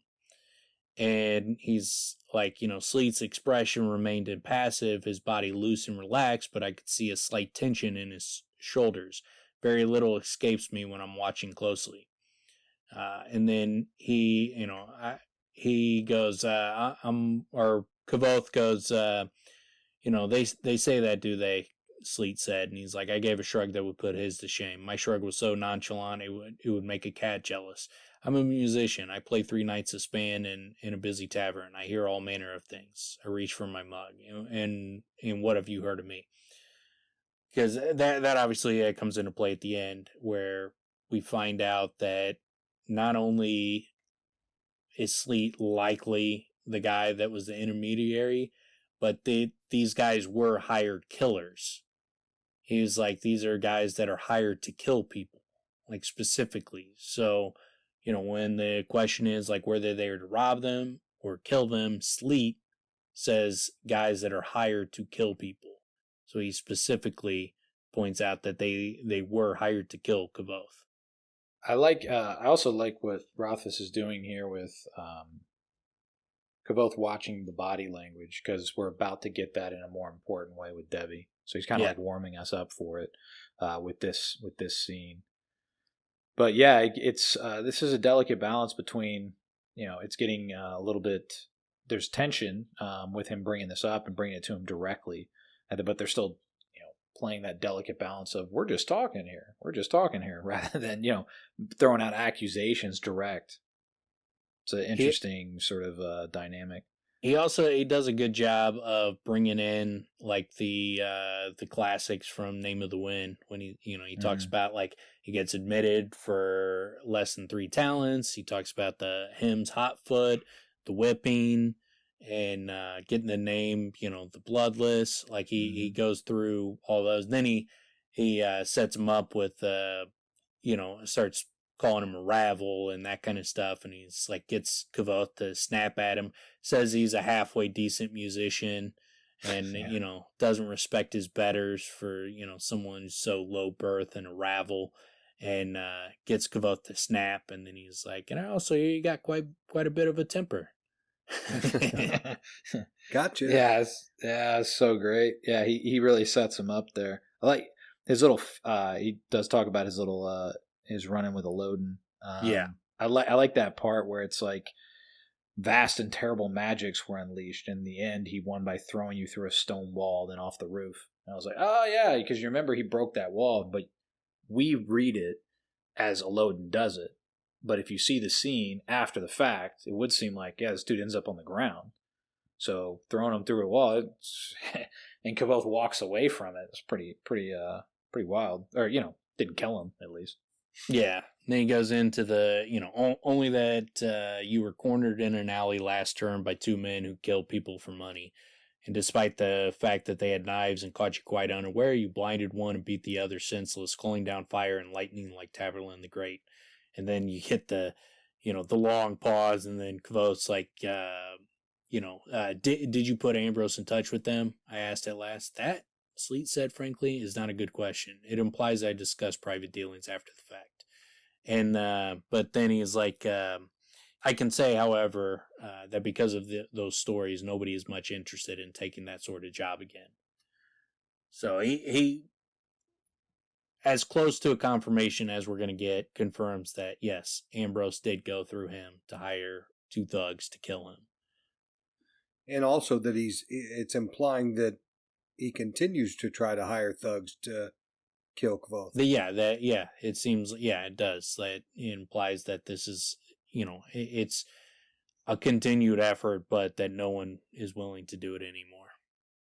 But then he goes into asking for the schema, and he tells him it would cost 30 talents, and that's where he says if you don't have the money, you can offer up services basically.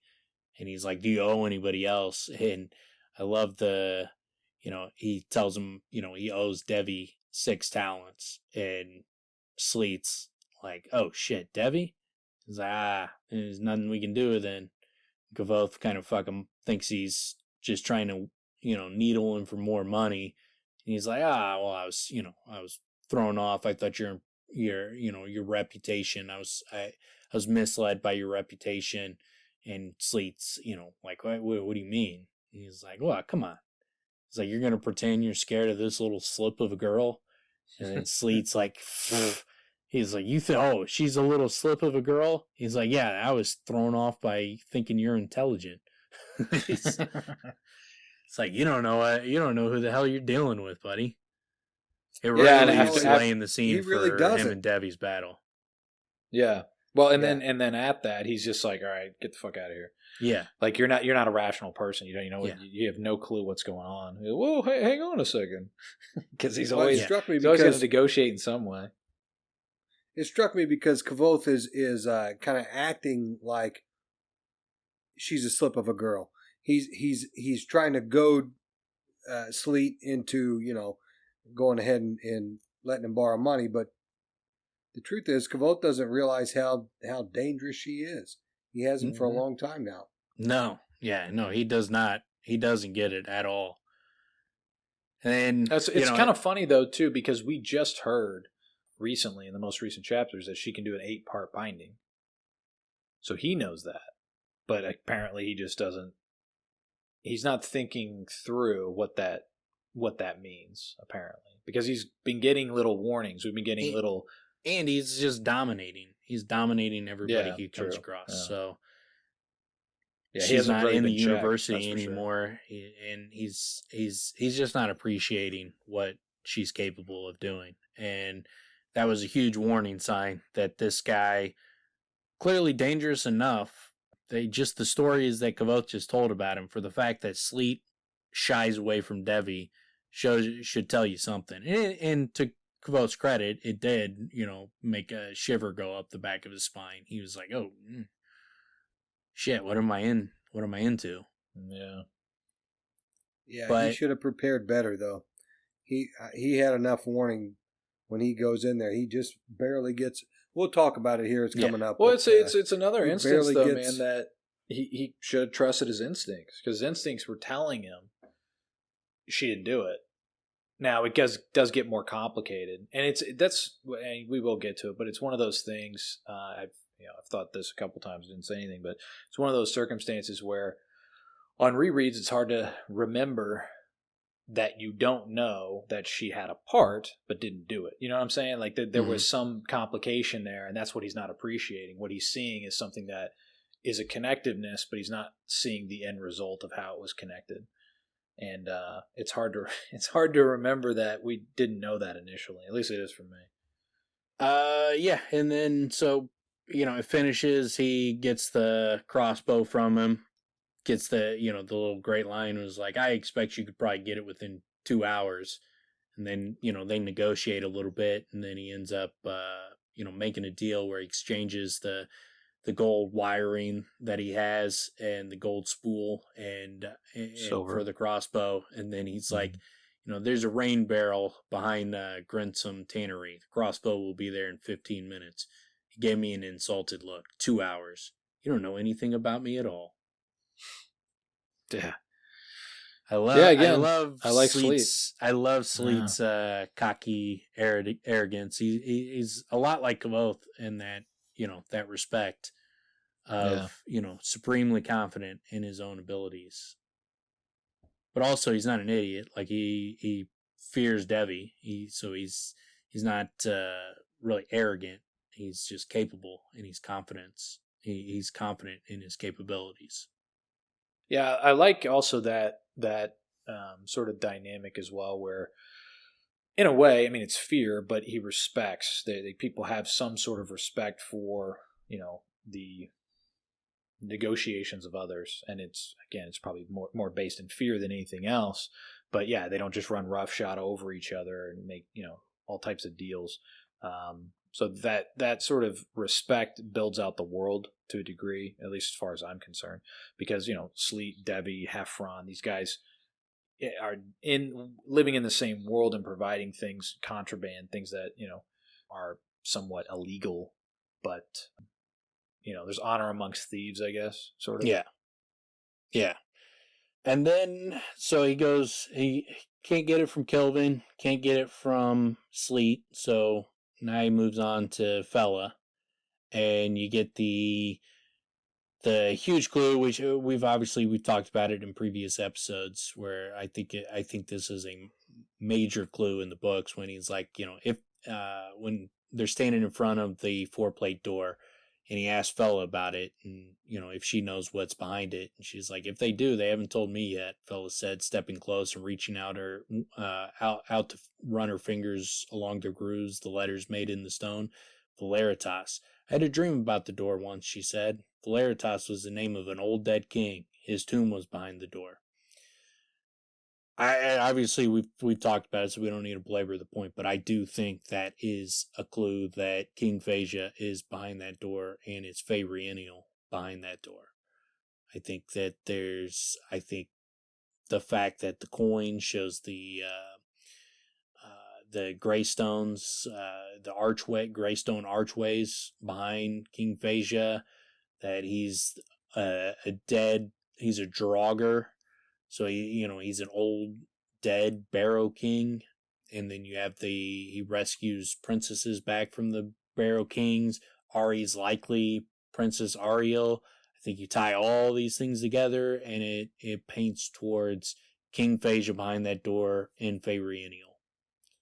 Don't know the backstory, why he's there. Could be that he's there just to guard the 4-plate door, because Feyrienial, or not the 4-plate door, guard the doors of stone. Because, my guess is that the Circle of Greystones in Feyrienial is where the doors of stones are. So it could be that he's there to protect that. But we don't know yet. Obviously, we're going to get more of King Phasia in Book 3. But that is my biggest guess. Yeah, it's pretty huge. I also kind of like the little thing about Kvothe's dream, where it's just, it's basically the types of dreams people have, where it's anxiety. He's just standing there staring at it, trying to get in, and that's virtually it.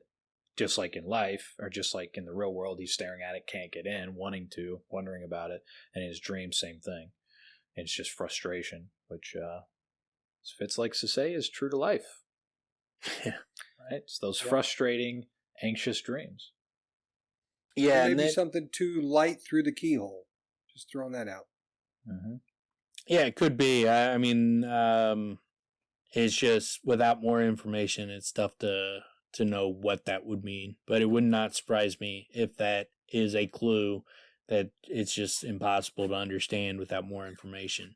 But the fact that he sees a light through a keyhole. There are some people that think the place Florian takes Kvothe that's in complete darkness. They think that's where the Doors of Stone is.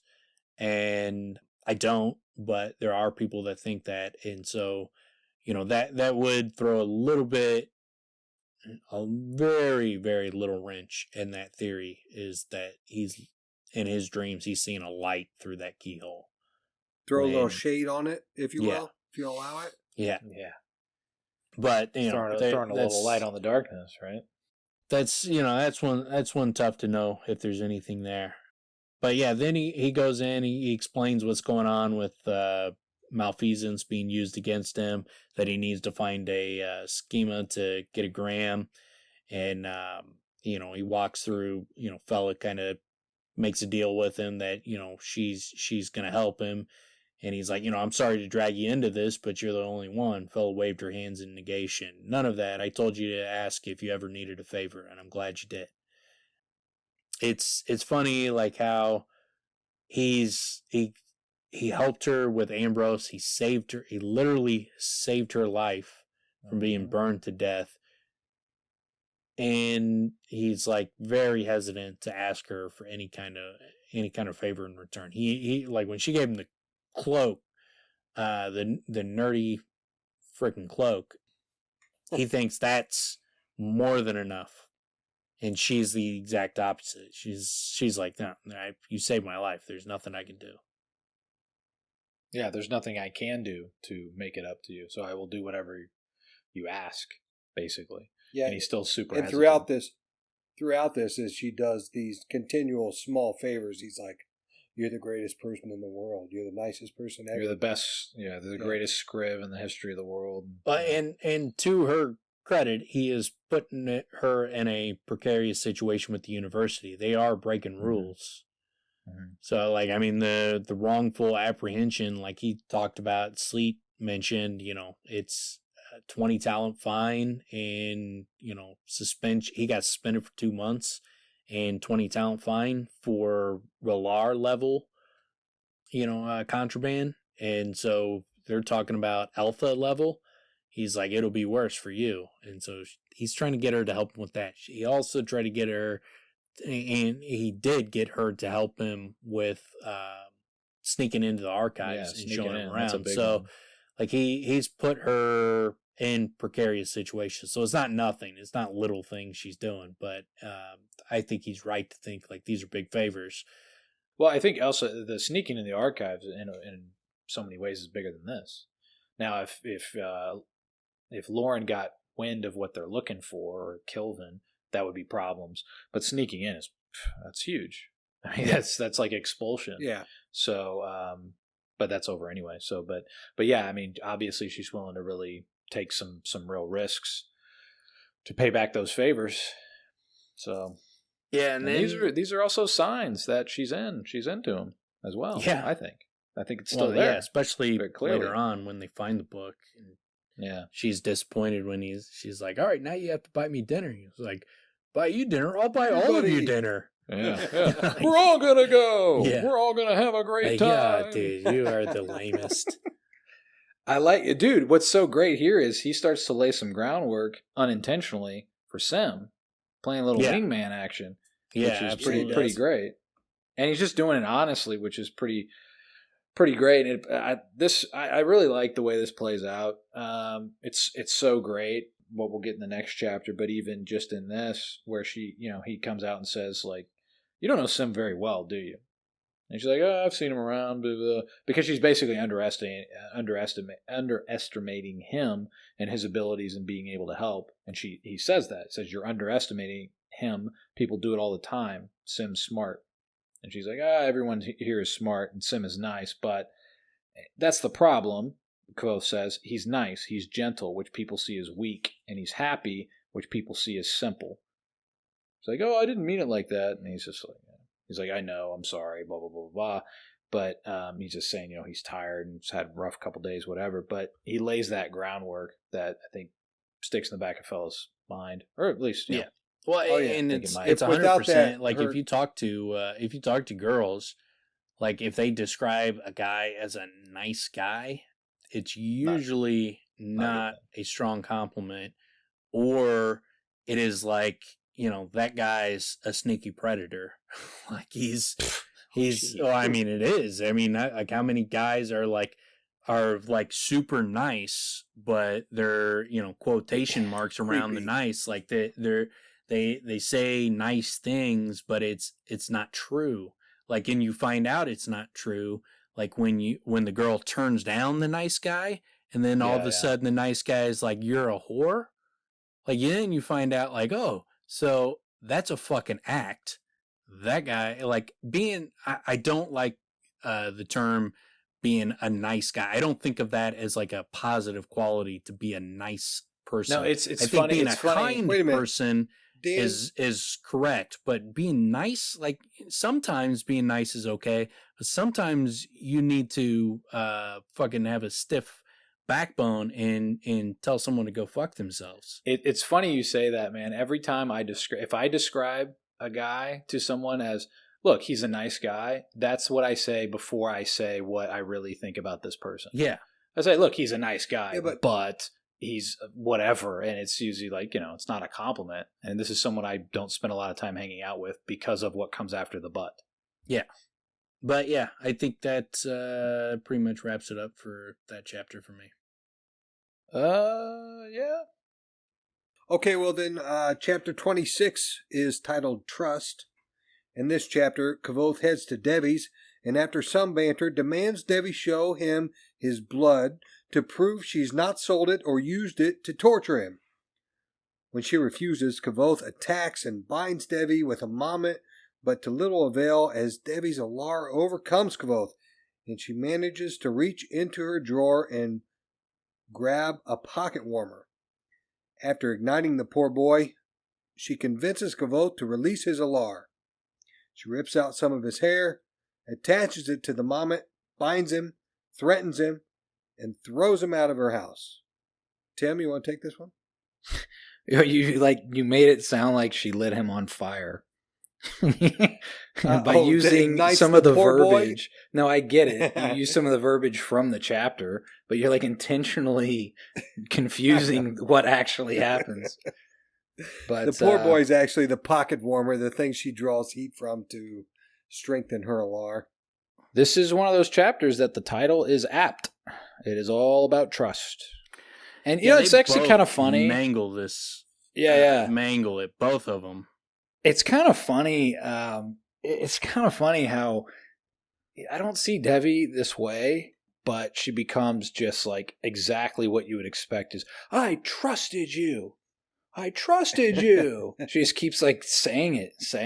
And but I it does also with what he did. No, I get it. I get it. Big but surprise. Devi's got trust issues. Well, I was going to say it kind of feeds into like this stereotype sort of the way to look at it. But then, I don't mean just with her line of profession and the arrangements she's making, and then he attacks her. Like, yeah, I get where she's coming from. But what it also suggests to me is that she's a bit broken. You know what I mean? Like she's and she was trying to actually let Kvothe closer, wanted him to be closer to her than just a work relationship. It kind of reminds me of like the drug dealer when you go over to the drug dealer's house and like they want to hang out for a long time and you're like, I'm trying to leave now. Like I'm trying to get the hell out of here, dude. I don't want to hang out.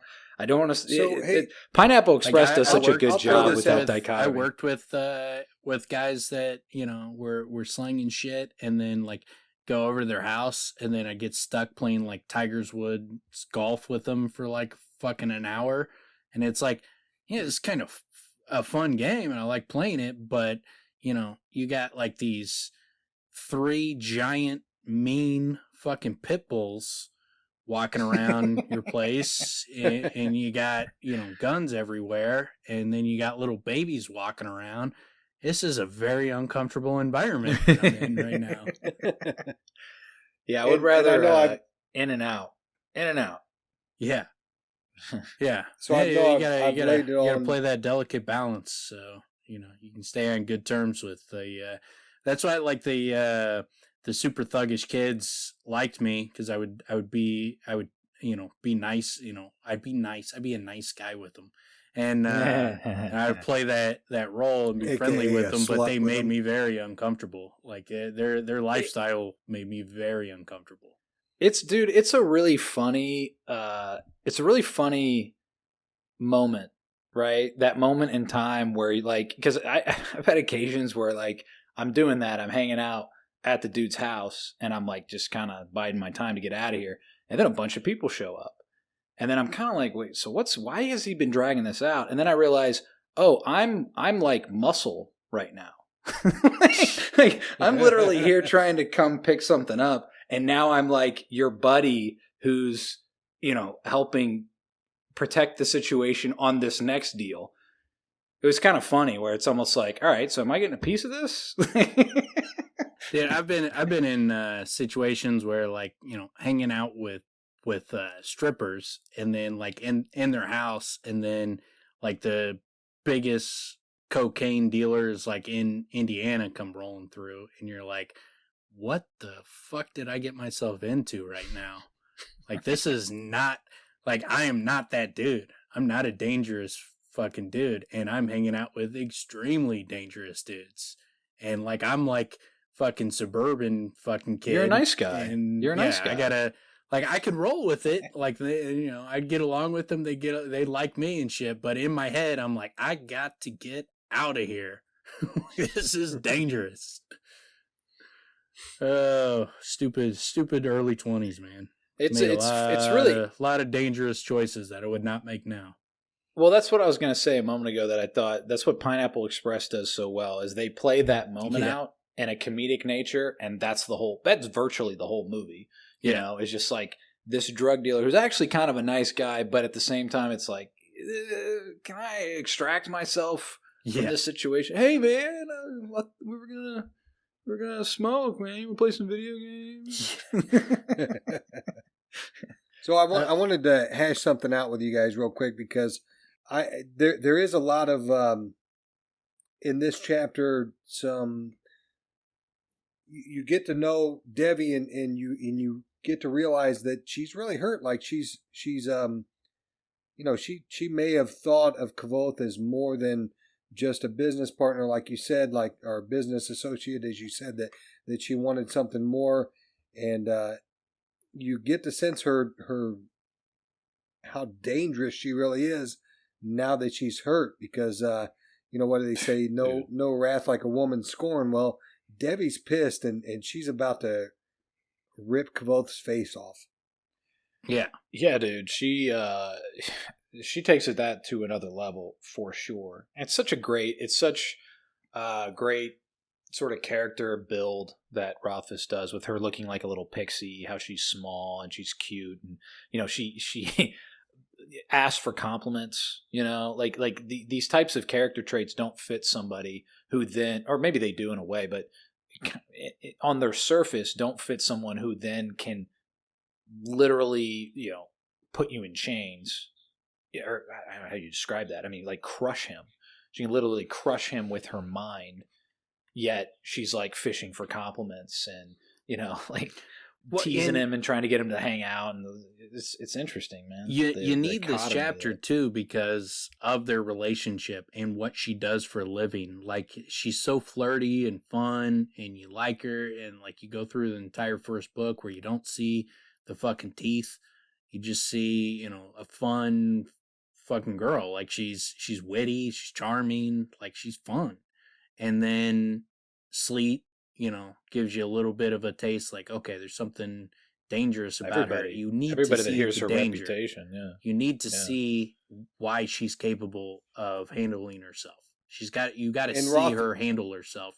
And so he does it in a great chapter. It's very uncomfortable, because you look at the way Kvothe handles the situation, you look at the way she handles it, and you're like, they're both fucking being idiots, but they're both hotheads.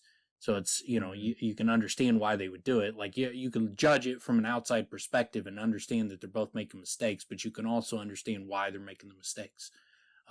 Maybe if you're not able to, empathize with their situation, you won't appreciate it. But I can empathize with them and see why they would do the things they would do, even though I still think they're massive mistakes. They both make stupid choices in this chapter, but it's a great great fucking chapter to read.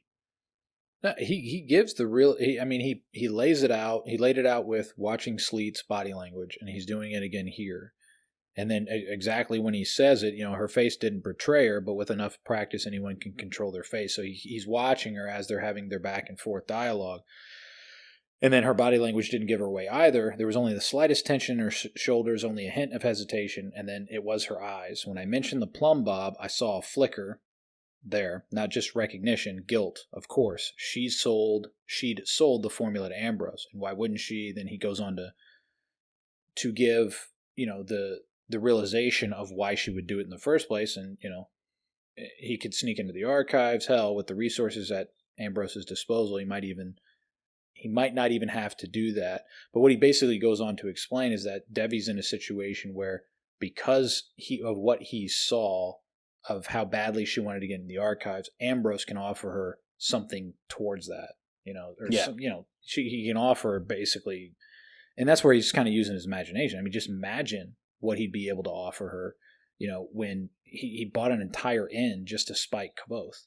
So how much would he be willing to pay to get hold of his blood? So that's in reality, she despises Ambrose. And respects. He's missing that piece of the puzzle, but and he also doesn't realize how much she respects the reputation she has and the situation that she has. And she points it out, where she would never do something like that. He doesn't know that. And he's just running with his imagination, with trying to picture together justification of what could happen, and not trusting his original instincts that she wouldn't have done it. But like you say, he makes a mistake and just runs with it. And, he's sleep deprived. He's stressed out. He's not thinking clearly, which he admits later on. But it's understandable why he would, because we find out she did make the plumb bob. She made it for someone. She didn't sell the schema, the how it's made, but she does make it for someone. And so he's right. He reads her body language right on that. But he jumps to conclusions from there that are incorrect. And the way he with us knowing the story, the way he should have handled it was like, look, someone is using malfeasance against me. Is there any way that someone got a hold of my blood from you? Because I can't think of any way else someone is able to, use malfeasance against me. And then let her talk. He would have been able to decipher it too. Is it like, can we come up with some kind of a deal where, you could show me my blood, so I can see, can you check it? Can you make sure? Making demands. Yeah. Be more diplomatic about it. Well, and be more open. Instead of attacking her, he would have been able to figure out what, or at least get some clues, because somebody came to her and said, can I have Kvothe's blood? Yeah. Dude, also, she likes the guy. So, and she's made that pretty clear. Now, also, they have a business relationship, and he can misread that all he wants, but you can at least try. You can just kind of tell her the situation, be more open with her, tell her what's going on, and then, you guys could problem solve the situation, or at least she can be more open and defend. Like Fitz said, he could read what she's saying. If he's so good at reading a liar, when the question's posed directly to her, she's probably going to give something up. Yeah. Right? So then she could at least come true and say, yes, I made the plumb bob, but I didn't know who it was for. And I didn't know, she could then explain things. Who bought it from you? Was it Ambrose, or was it one of Ambrose's little lickspittles that bought it? Yeah. Now what's going on is he is now very confident that she's the one doing it. So now he thinks she is attacking him. So one of the worries would be that she would be able to hide the fact, she would be able to cover it up. And so that he needs to put her in a position where she has to show it to him now, that she can't cover her tracks. So that would be one of the aspects of it. And I think the other big aspect of it is he grossly overestimated his abilities to stop her.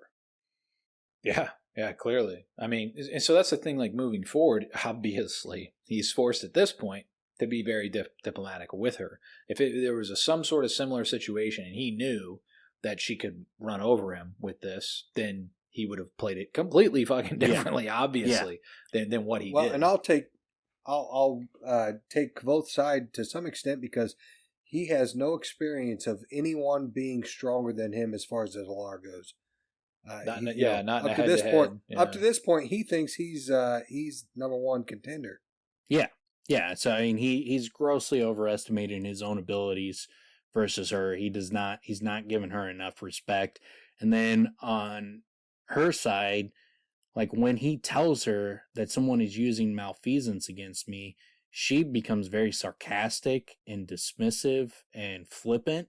And it's like, no, that's not how you handle this. Like, you should have been, reassuring.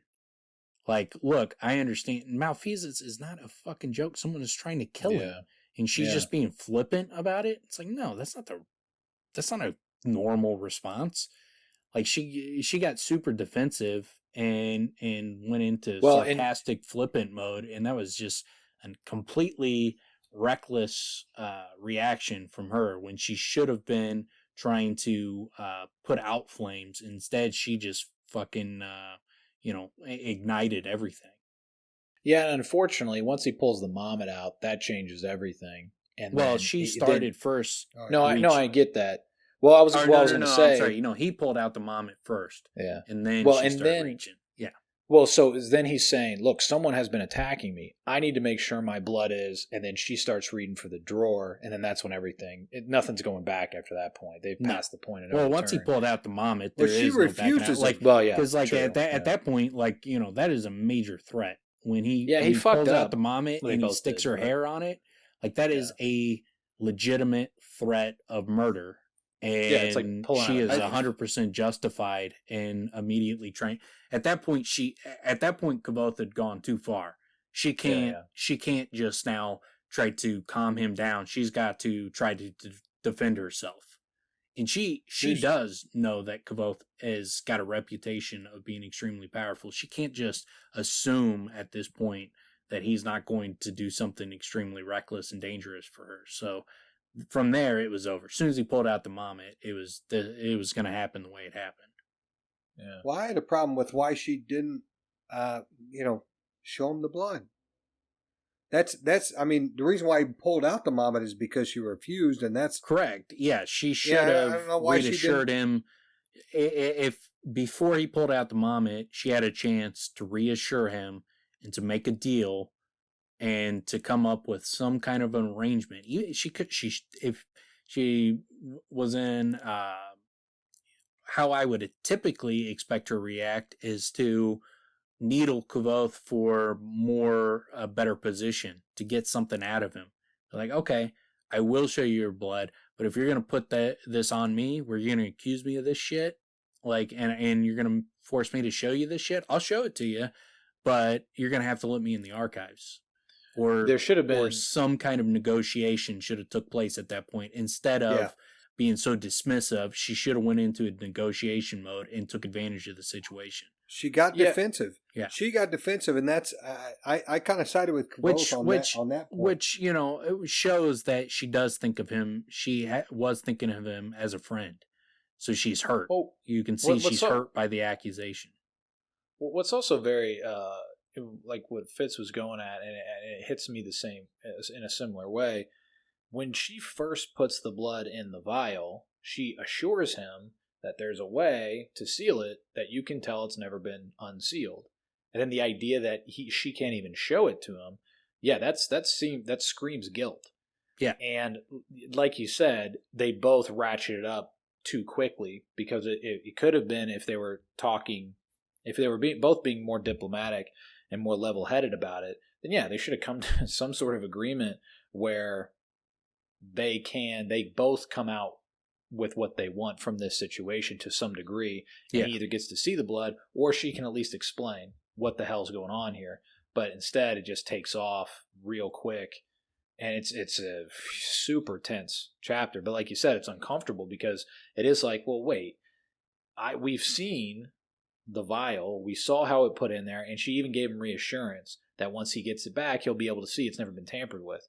So you can't reassure me beyond that. I just have to take your word for it. That's a bit much. But after after I pay back the loan, then you'll show it to me just to make sure. Okay. Yeah, that's a bit much. Which he knew that going in, that was a problem. He wanted to in the first place. He had all those instincts, but they both just misplayed their hands so bad. Well, and one piece of growth for him is there's almost a similar situation with Vachette with Adim. He's like, I'm sick of these people beating me up, threatening to kill me.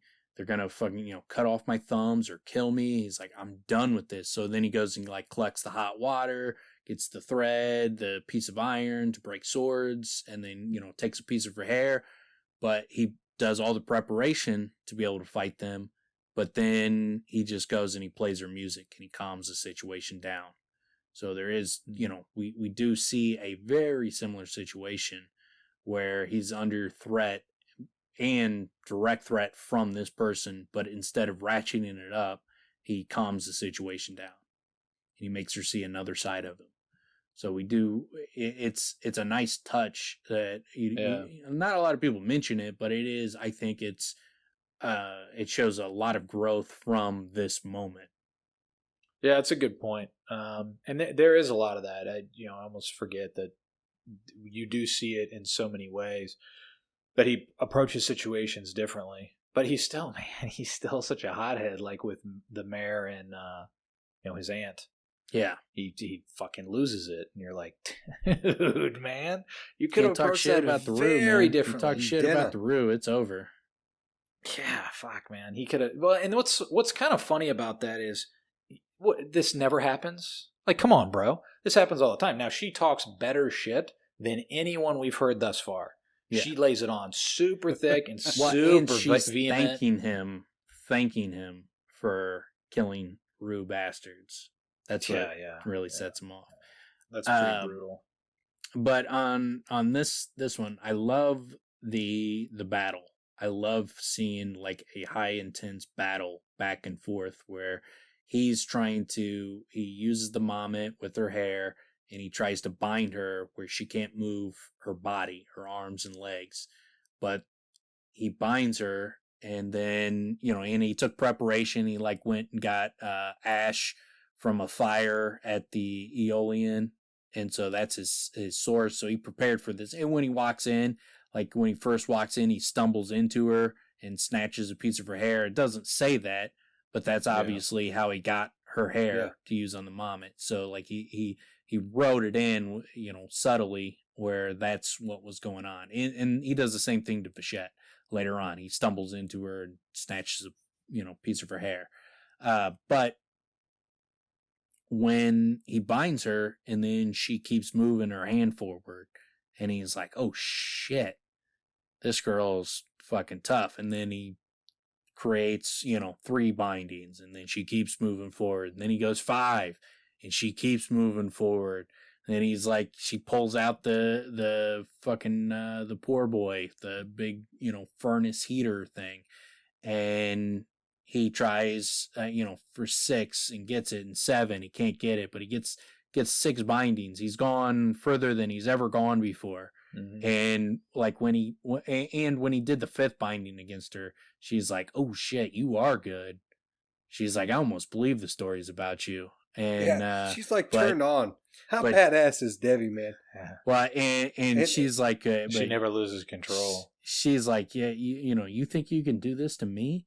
She's like, Master Doll, Elsa Doll couldn't do this to me. Do you know why they kicked me out? Because they couldn't fucking handle me. I was too fucking strong for them. She's like, what does she say? My this is my favorite line. She says, the storm in an ocean, like the ocean in a storm, the ocean in a storm. That's. I love the confidence. One of my favorite girl characters in any book I've ever read. I love Devi so much. Even when she's making like terrible choices, like she's just fucking the perfect amount of fucking confidence, charm, wit, danger, gangsterness. Like Yeah. she's just a dynamic female character. Like if you read this book and you don't think there's great female characters, like I don't know how you can read Devi and not be like, man, that girl is fucking badass. Yeah, in this chapter especially, she's just she's overwhelmingly awesome. Yeah. What I find so great about how Rothfuss wrote this as well is that Kvothe is hobbled. He's not at his full potential, right? He does take the bindings as farther than he ever has before. Devi, we have heard, can do 8. He takes it to 7. Doesn't sound like the 7th did much of anything, but he takes it to just about where she is. So what I like so much about that is it still leaves us thinking he might be able to, he's still early on in his training, so to speak, as probably compared to Devi. Devi was a student, was thrown out, already had this power while she was still at the university. He's still developing. So it doesn't tell us he can't do what she can do. By book 3, it seems like he's all powerful, right? He's super, super duper powerful. But it's kind of great to have all those outs if you're going to be, the big fan of Kvothe and just say like, he was hobbled. There's these outs of why he couldn't stack up against her. It's much more clever than having him at full potential than trying to do it, because also you're in his head and he's making these excuses which are legitimate because he isn't at his full capacity. He hasn't been for weeks, or I guess days. Yeah, these things happen so fast. While, man. yeah, he just fell off the roof like what, a couple days ago? Yeah, it's been a little bit. Yeah, I don't know how long it's been at this point. Probably like a week or so. But yeah, he's still hurt. He's still healing, and he's not healing so quickly because he's not getting all his sleep. Yeah, Rothfuss gives him the out to it. Gives you enough, reason to be like, well, could he fucking beat Devi if he was, had his full capabilities? But she pushed him further than he thought he could go. Period. I mean, he thought 5 bindings was his outside limit. But yeah, it'd be curious. I think he would waste her now. Not waste her, but I think he'd beat her now. After 2 books. I think he's gone to a whole nother level. It definitely seems like it. Yeah, he attains a lot more skill, and then if we're to believe, the 5 hands of rings and all that, I mean, it sounds like he's got massive control and mastery over these things. Oh yeah, well, by the end of the 3rd book, surely, but even by the end of the 2nd book, I think, what we see him do to the bandits, we're like, whoa, this is it's another level. He's taking it to another level, what he's doing. I love the sympathy itself once she gets the burner. It's over, obviously, but what she does to him is fucking horrifying. I mean, if you can picture like that, being in a position like that I mean, that's one of the worst things personally that I could picture, to have just no control and being basically crushed, and there's nothing you can do about it. Well, it seemed like that she had it under control before she even broke that thing out. Like Kvothe Solar didn't stand. Well, I mean, he stood a chance maybe if he was healthy, but no, not in in that situation. The situation he was in, he couldn't stop her. He gave everything he had to try to stop her, and he couldn't. But what I liked is that, she's like, I don't have a good link to you, but I have a link to clothing, and if you don't fucking let go, I will just set your clothes on fire. And I will watch you burn to death, and I will laugh and laugh and laugh. And Kvothe's immediate thought was, my cloak. Yeah, my nerdy cloak. Yeah, that's so funny, man. My shirts. Oh man, I'm running out of shirts. He's thinking about his laundry all of a sudden. It's like, no, you're dead, dude. You're getting burnt to a crisp. But he lets go, and then she slams the door shut on him to where he can't even talk. He can barely breathe. So, she really locks him down. It shows the difference, having a good source versus, you got a pinch of ash from a fire down the street. Well, and then, dude, it's ironic to me that, maybe irony is not the right word, but when she spits on him, Like for me, that would be the moment that I'm like, I'm gonna fucking kill you. Like Yeah. that's the moments where it's like, are you like she almost crushed him to death, but you spit on me, like I'm gonna rip your fucking face off. Like that's where I would just go next level. And when I read it, I'm just like, dude, like it sends it to that other level where it's just like I would see nothing but red at this point. But yeah, it's and just before it's a we funny. get too far away from it, I just want to reiterate between Kvothe breaking his mind apart and Devi's hand inching further and further into that drawer, and then dropping that poor boy onto her table, and then once she's her and her being bound, but then when she switches the table on him, and she has him bound, and then reaches in and grabs a big lock of his hair and rips it out. The imagery in this chapter is another one. It's another one of these chapters where the imagery is so beautifully done, man. It just sticks with you. Like as we talk about this, there's literally pictures in my head of videos in my head of these two sitting across from each other at a table and battling it out. It's really well done. It's funny, man. I access it every time. It's one of those things. I have it at the Aeolian. There's quite a few in here that you see it. There's a feel, and you get it every time. Spinning Leaf, I get the same thing. When he was out in the woods by himself, I get the One of the things that this time I picked up on, but I don't remember picking up as much in previous reads, was the precision and control, like that he was just learning with in Elxadal's class, what they were more concentrating on. When she breaks the moment, she breaks it to give him an exact amount of feel where, like, I could have just fucking crushed you. I chose to have this much pain for you to feel. Like, you just slammed on the ground. You could have shattered. I could have shattered your entire body. But instead, I chose this exact amount. And that's what he said he was impressed by, was the precision and control with which she allowed him to feel when she broke the moment, rather than it shattering him and him being dead. It's fucking great. Yeah, and it's great. It's that other level with man. her skill in that moment where he's like, well, it's fucking impressive.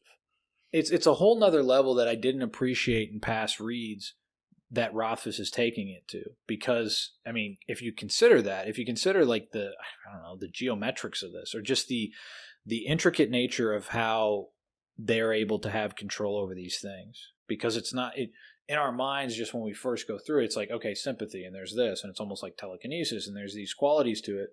But then when you consider just like moving, the thongs, right?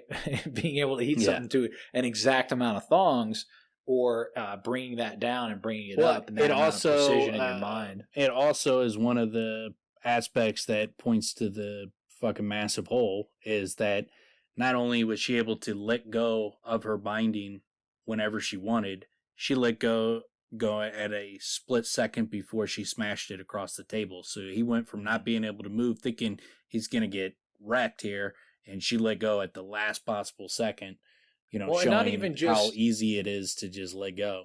Well, not even just letting go, because she didn't fully, right? She gave him some feeling of that thing hitting the floor. So not only is it that you have control and then you let go to the degree that you want to let go. Yeah.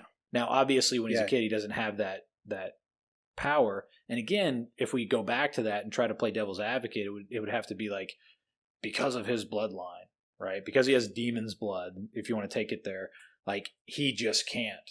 So he nearly kills himself because it's so massive. Like, well, but in that circumstance, if she has, an Alar like Ocean Storm, well, apparently he has an Alar that's massively bigger than anything, because even he can't let it go. Yet then he can in other circumstances. So it's a big flaw. It's a big problem. Yeah, it is. She has an exact amount of kinetic energy that she puts into him right then and there, that doesn't break his spine, but only lets him experience so much And anyway, she chose. It's impressive. She chose how much. Yeah, that's the thing. I mean, that's what's so impressive about the action in itself, right? And yeah, it's and again, I love that part of it. But yeah, as soon as I bring it up, Dan brings it back to reality with where that's such a cool part. Well, then we also have a big problem here. Where, why isn't he ripping the Dracus apart? Why isn't he pantsing people? Right? Yeah. Why isn't he flopping Ambrose's stupid hat off his fucking head or pulling it down over his head? And then also, why is he choking to death? A lot of the stuff you can fix. A lot of the stuff you can fix with better explanations of how slippage works and how dangerous slippage is. But it's the not being able to, the not letting go of your alar that you can't fix because there's just too many examples of it. And that's the clearest example of.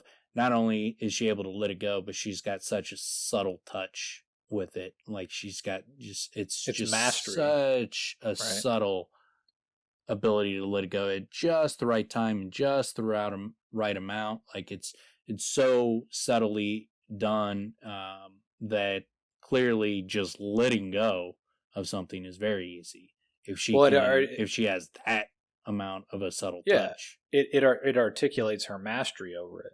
Right. Yeah, because she's it shows dialing how it powerful, to exactly what she wants to do. Controlled she is, but it also shows that just letting go would be super easy. I mean, like what she Much did easier, was hard, but what just letting go should be super easy if she's able to do that. Well, when he lets go, right?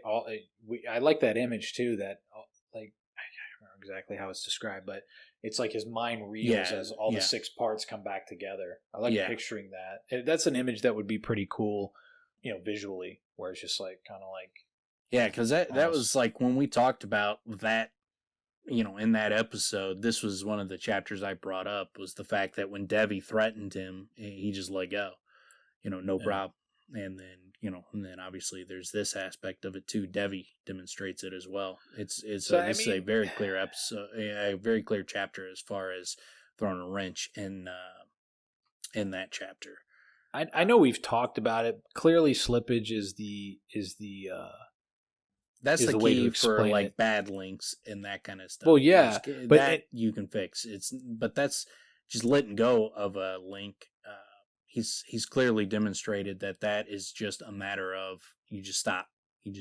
Well, I've seen people make that comment before where it's like, well, it has something to do with slippage. Well, one of the biggest reasons why you would say that is slippage it's innocuous, right? It's something that's not clearly defined, right? It's one of the things that are not clearly defined that's related in this way to sympathy.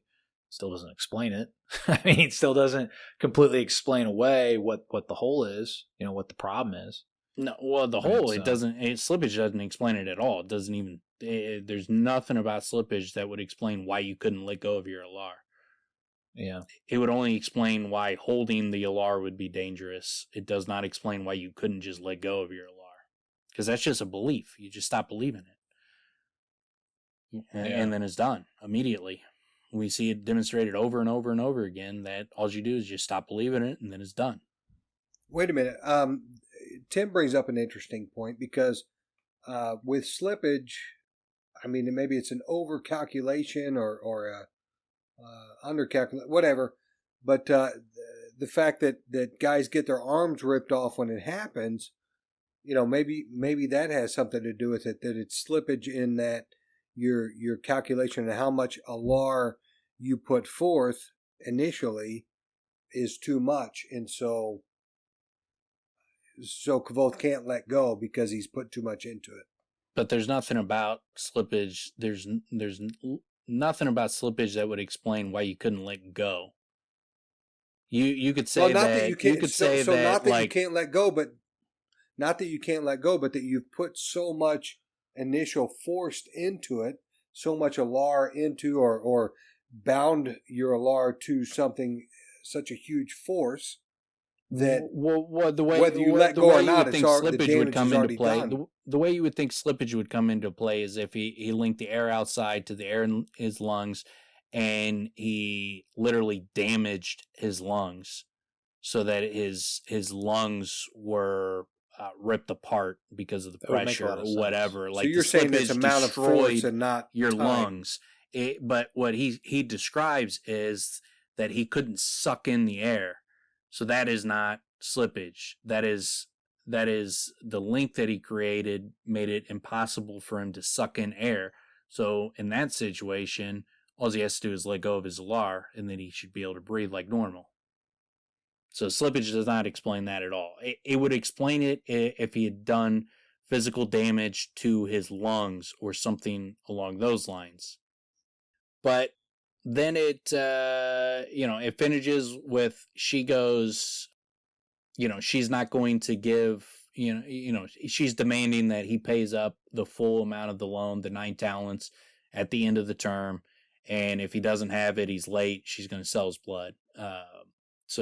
And then she, kicks him out of there. And I like it where it ends with, the binding that held me fell away, and I drew a deep breath. I understand, Devi, I said, but get out, she shouted. I got out. I would like to say it was a dignified exit, but that would not be the truth. And then, he scrambled out of there like a little sissy. Like a little sissy. Yeah. Yeah, tail between his legs. I picture him like tripping and falling on his ass. Yeah. Scurrying out of there. Yeah. He did not leave walking out like Clint Eastwood. No, he rushed. I think he ran out. No, he got his ass kicked. Yeah. He ran out as quickly as he could. He's sweating. He's clammy. Barely. He's now able to breathe again. Costanza exit. Yeah. Well, he tries to leave on a high note. This definitely wasn't a high note. No. He left on a low note with his tail between his legs, lucky to leave with his life.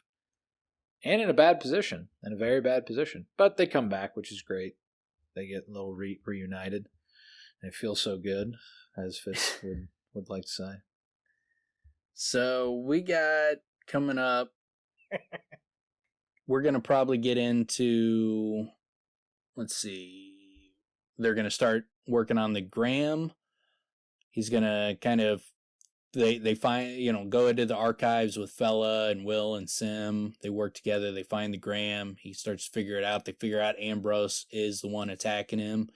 And then, we'll probably get to Elodin with the, stop grabbing my tits. Love that. And so good. I think we'll end up probably just, right before the heist. I don't think we'll get to the heist, but we'll end probably right before the heist. So we'll get the pregame, where they go out in the woods and they test the Graham, and I think that's kind of where we'll end up. Yeah, it's good stuff, man. We get up, man. This is great. We start getting some mentions of Puppet, but I don't know how close we are to where we actually get to. Yeah, we'll get to that next. We'll get another mention of Puppet. Because they'll talk after they find the thing. Why didn't we ask Puppet? And but Puppet wouldn't have given it to him anyways. And is the there disappearance. Is there more about? We also get the disappearance and reappearance of his loot. That's a big one. He's a little stressed about that one. Oh yeah. That we probably will get to that. Yeah, he gets a little bit stressed out about that. Yeah. He's being a little baby about it. A little worked up about losing his possession there, but he gets it back eventually. Well, it's a pretty great. I mean, these are all great. I mean, that's not even like a big part of what you were just describing, but it's included in those chapters. Yeah, they're all great. I mean, the payoffs on these things are fantastic. Yeah, it's an extraordinary gift too from Denna. Like, I mean, really amps up, her character and what kind of person she is, because this is not she doesn't ask for anything from this, dude. And it's so telling about how she sees her relationship with Kvothe, but also is extraordinarily telling about her and the way she reacts to how he reacts and how she looks upon her own life. It's fucking great, dude. It's just so He's so great with how he reveals pieces about them and how they interact. He does it in such a judicious way. You really see how similar they are. Yeah, like sure. That's kind of the same shit Kvothe would do. Like, I mean, you see how Kvothe reacts with Fella when she's like, dude, you saved my life. And he's like, man, I'd hate to, impose on you. And, so like if he also like his, or like when he saves Fella's life and he's like, oh man, I'm sorry. Look at your hip. Oh, I screwed up. I'm so sorry. She's like, you're apologizing when you saved my life? Like, well, so and then also similar, they have a very similar personality. It's also his reaction to when someone says that he did it, and he's just like, "Oh, anybody would do that."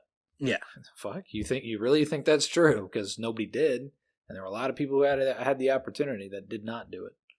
Yeah, the gift Danny gets him. I mean, it's an extraordinarily thoughtful gift. Yeah, outrageously expensive, freely given, nothing demanded in return. She just did a very nice thing for someone she obviously cares a lot. Literally just to bring him joy. Yeah. Yeah. Fucking great. And with a secret pocket. Which yeah. thoroughly enjoys. She knows him. She knows he needs his little dried apple cores. He always needs a little dried apple in these little places. His pet frog, I think. He's got these little dried apple cores. They always make appearances, man. Like in his little pockets in his cloak. He's got them he's a little poor kid from Tarbean, as you can see. He's keeping these apple cores. Like a little pet gerbil in the movie adaptation. He's got a little pet gerbil in his pocket all the time, poking his head out. Like the Green Mile? Yeah, except they're not going to acknowledge it. No one's ever going to mention the fact that a gerbil keeps poking its head out of his pockets. There's not enough in movies, like absurd moments that are just not commented on. Like they need those more in movies. Like to me, I'm always like that. I think having something absolutely absurd happen and nobody comments on it, like those are the most hilarious things in the world. Plays no part in the plot. Yeah, doesn't build the character out other than like, well, that was strange. That doesn't fit. Why does this dude? Like, what's up with that fucking gerbil? Like, are they getting to that? Like, oh, wait until movie 3. You gotta wait until the trilogy concludes. It's gonna blow your doors, and then nothing ever. No, what you do is you have the trilogy, and then when you have such an audience, the 4th is just about the gerbil, and it's horrible. Yeah. But at least they have the content. Everybody goes more to like see going it, so you get paid anyway. Fucking George Lucas route where he starts creating characters just based on whether he can sell merchandise off of it. It's pretty much. Let's come up with Ewoks. Dan, the way that you scrutinize a story, I imagine you have a real hard time with the new Star Wars and the old ones. The originals I like really well. The new trilogy did not like. I like you said the second one. Not even the new trilogy. I didn't have like a problem the with the first one. That? I was like the first one. I was like, okay, that's fine. It's not not amazing, but I was like, it's fine. They set up a good story. And then the second one blew it apart. And then I was like, I thought the second one was man. I was like, man, it's gonna be tough to recover from that. We'll see what the third one can do. And then the third one, it was like, that's probably about as good as you could do, but that trilogy is not good. But I'm talking about afterwards. I don't like the prequel trilogy. The third one, it's okay. Some people love it, but I think it's okay. I can still watch Phantom Menace. Like I'll still watch it on reruns. The Attack of the Clones, I think, is garbage. Yeah, I can't watch it. The Attack of the Clones and both the second one and the prequel and the second one in the latest trilogy, those are by far the two worst movies in Star Wars history. So I can watch a lot of them, and I'll tell you I like the some of the new stuff coming out, but I like the Clone Wars ones, the animated. But my point was, like, there are so many holes in all of it. Yeah. Yeah, it just reoccurring holes, like, over and over. And then they go back and try to fix holes and ruin it even. Yeah, anyway. At that point, I just take it for what it is. It's like a story that people screwed up on, and I'm aware of that. So I just enjoy it for what it is. How do you make Ewan McGregor looked like a fucking bad actor. Like, dude, I mean, not only they that, managed like to do that in the prequels. Like, I mean, he's one of the better actors in that trilogy. In the but series, like, the entire but series. how good of an actor he is, and how good of an actor the girl that plays Padme, Darth Vader's woman. Not only that, they're both great actors, and they do not look like great actors in that series. Is it Hayden Christensen? Yeah, the guy that plays he the writing? sucks, man. He's not a good actor. No, well, so I saw him in another movie, and he was fucking great. No. Like, he was very, very good. So I'm like, maybe he got better directing. It was terrible directing, terrible writing too. The dialogue was garbage. Yeah, the dialogue is just terrible. There's some real. It's very hard to watch Attack of the Clones because I thought, maybe I just went into the theater with expectations, which I did have. I killed them all, and it's bad. It's real bad. I killed even the moms, like their scenes, babies. The scenes with the two of them, with him and geez, you just said her name, and now I'm forgetting. Amidala. Padme. She's a great actress, and then the two of them together, it's like, what the shit is this? Like, is it just terrible directing? Like, because how many cuts? They have a budget. How many takes did you have where this is what we ended up with? Because it's garbage. Yeah, but what I was going to say though, if you add a better kid actor and you take out Jar Jar Binks, then the first prequel one was okay. I can still watch the first one. Yeah, but here's the thing: like, the original Star Wars was legendary. Yeah, legendary. Well, okay. Like, so change movie history. Yeah. Like, it is on another level. So they like you. If you're going to do more, you the other part of it to bed. And the other, like, so if you're going to be like, oh, it's okay. Well, no, that's shit into bed then. The other part of it, though, with the original 3 is that our age, it was a part of our entire youth. Yeah. You know what I'm saying? It was such a defining, and like you said, I mean, it's such a defining moment in movie history where things changed after that. I mean, completely changed. So much storytelling, even, sci-fi novels and things that came after that. It was massive, absolutely massive influence. And it's such a big part of culture for fucking still now. I mean, 50 or 40 years later, almost 50 years later, still has this massive influence in culture. And talk about shit in the bed, man. Like, the horrendous. And it's funny because I remember before they went into the second grouping, those 3, they re-released. They re-released, and there were all those huge lines outside of theaters, and they threw in the extra scenes, which they're not terrible, but some of them are like, dude, you were better off without this. And it worse. Like, Hans doesn't Han shoot Solo first, shoots second. Yeah. So like, it was like, why? But I saw all those at the theater. I'm proud of that because I saw almost all of the Star Wars at the theater because of the re-release. I mean, I was excited to see them. I didn't stand in a long line. I didn't dress up. I didn't get that jacked up. But I went and saw them, and I was excited to go see them at the theater, being that much older. But I do remember feeling like these extra scenes did not add something to it. I mean, there are a couple where it's like, oh, this is visually pretty cool, and wanting to like it, but then also like, man, this takes away. Jabba the Hutt walking around. Yeah, I didn't get like stupid shit. I didn't get like super jacked up. I mean, I did a. They should have showed him as like youthful. I did a full body Jabba the Hutt suit with like 3 other friends, but like we didn't like nerd out or nothing. Like, I mean, it was sophisticated and fucking cool. That's a pretty good. Actually, that's a good idea for a Halloween costume. Is a young Jabba the Hutt he's overweight, but he's still a little bit. He's still a little bit muscular. He's just he's husky. Pecs. Yeah, I mean, I gained I gained 100 pounds, husky for pants. the costume, but I didn't go overboard with it.